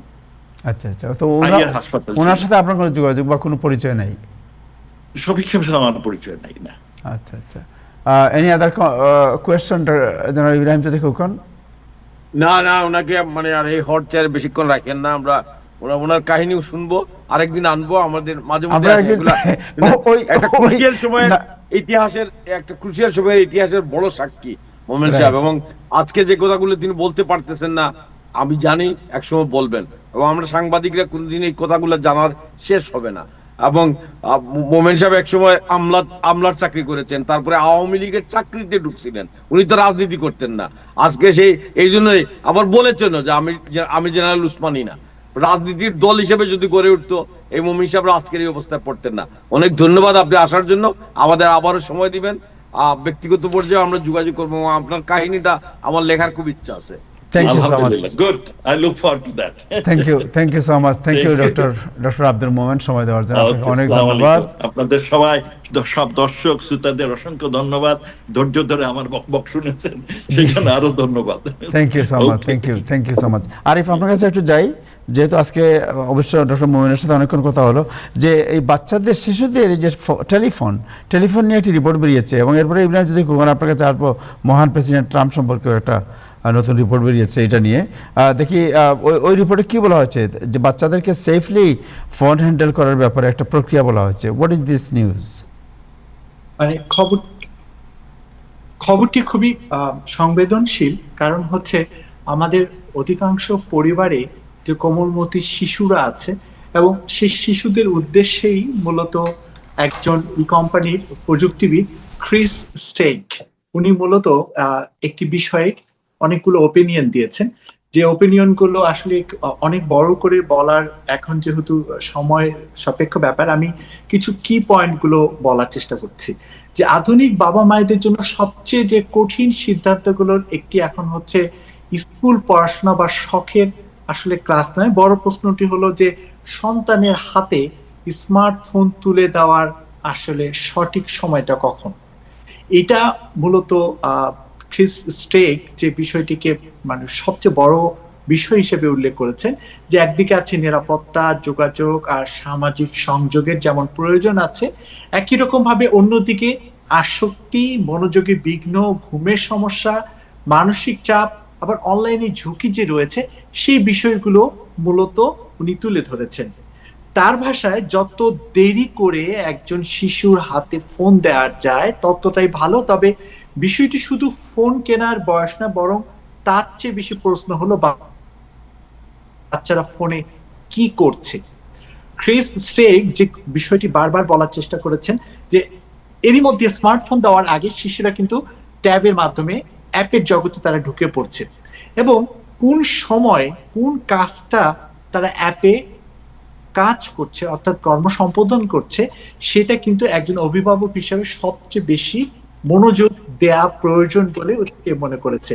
এখানে আরেকটি বিষয়ের স্পষ্টভাবে বলা হয়েছে যে কখন ফোন ব্যবহার করা যাবে, অর্থাৎ ট্যাবের বাইরে যে ফোনটা আছে কখন ফোন ব্যবহার করা যাবে, কোন অ্যাপ ব্যবহার করা যাবে, পড়ার সময় কি ফোনটা বন্ধ থাকবে, এই বিষয়গুলো একজন অভিভাবককে দেখা উচিত। তার পাশাপাশি আর সমস্যা হলে সন্তান কাকে জানাবে, অর্থাৎ ফোনে বিভিন্ন বিষয়ে বিভিন্ন রকম নোটিফিকেশন আসছে, বিভিন্ন রকম ভাবে একজন শিশু যখন এগুলো ফেস করছে, সে কি স্কুল শিক্ষকের সাথে গিয়ে কথা বলবে না বাসার অভিভাবকের সাথে কথা বলবে, এই বিষয়ে একজন অভিভাবকের সেই শিশুর সাথে কথোপকথন হওয়া উচিত বলে উনি মন্তব্য করেছেন। আর আপনাকে যদি আমি বলতে চাই যে সর্বশেষ কথা, আমি একদম সংক্ষিপ্তভাবে বলছি, যে সন্তানের হাতে স্মার্টফোন দেয়া মানে শুধু একটি ডিভাইস দেওয়া নয়, এটি তাকে একটি ডিজিটাল পৃথিবীতে প্রবেশের অনুমতি দেওয়া বলে তিনি মনে করছেন। সত্যিকার অর্থে যে ফোন কিন্তু শুধু এখন সবকিছু একটা তথ্যের বড় উৎস, যার জন্য উনি যে একজন সন্তান যে এইটা হাতে নেওয়ার সাথে সাথে যে ডিজিটাল পৃথিবীতে চলে গেল, সে সবকিছুর সাথেই তার যে সম্পৃক্ত হতে হচ্ছে, সেই বিষয়টা একজন অভিভাবকের জানা উচিত।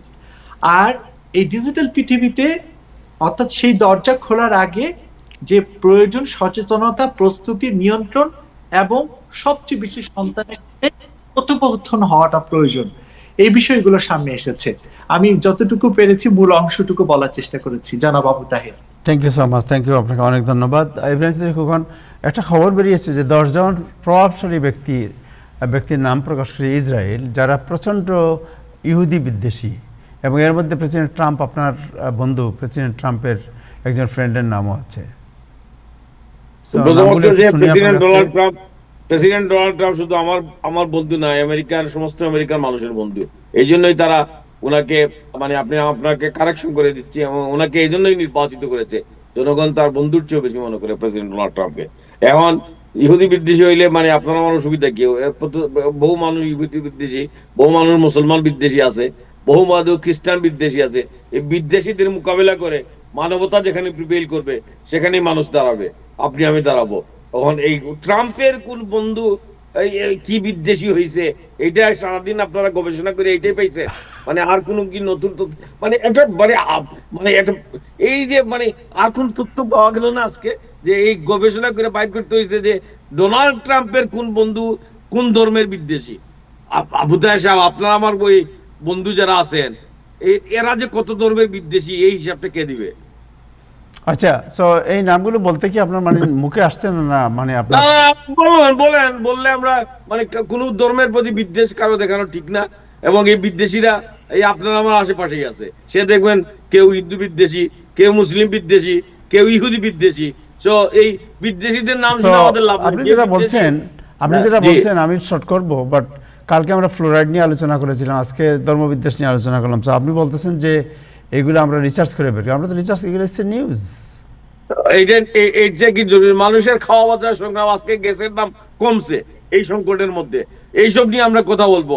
কে ইহুদি বিদ্বেষী এবং সে ডোনাল্ড ট্রাম্পের বন্ধু, এটা খুঁজার আগে আপনার বাসা থেকে বাইরে যে গ্রোসারি স্টোর, এখানে জিনিসপত্রের দাম বাড়ছে বা গ্যাস স্টেশনের দাম, কালকে এটা আলোচনা করব, ঠিক আছে? কালকে আমার এলাকায় কমছে, কালকে এই খবর দিলে তো মানে আমাদের যারা শ্রোতা দর্শক তারাও খুশি হইতেন। জি, কালকে এটা আলোচনা হবে, কালকে ডিটেইলস আলোচনা হবে। ডিমের দাম কত ছিল আগে, কত বাড়ছিল, কত কমছে, দুধের দাম কত, চিনির দাম কত, তেলের দাম কত, কালকে এগুলো আমরা আলোচনা করব।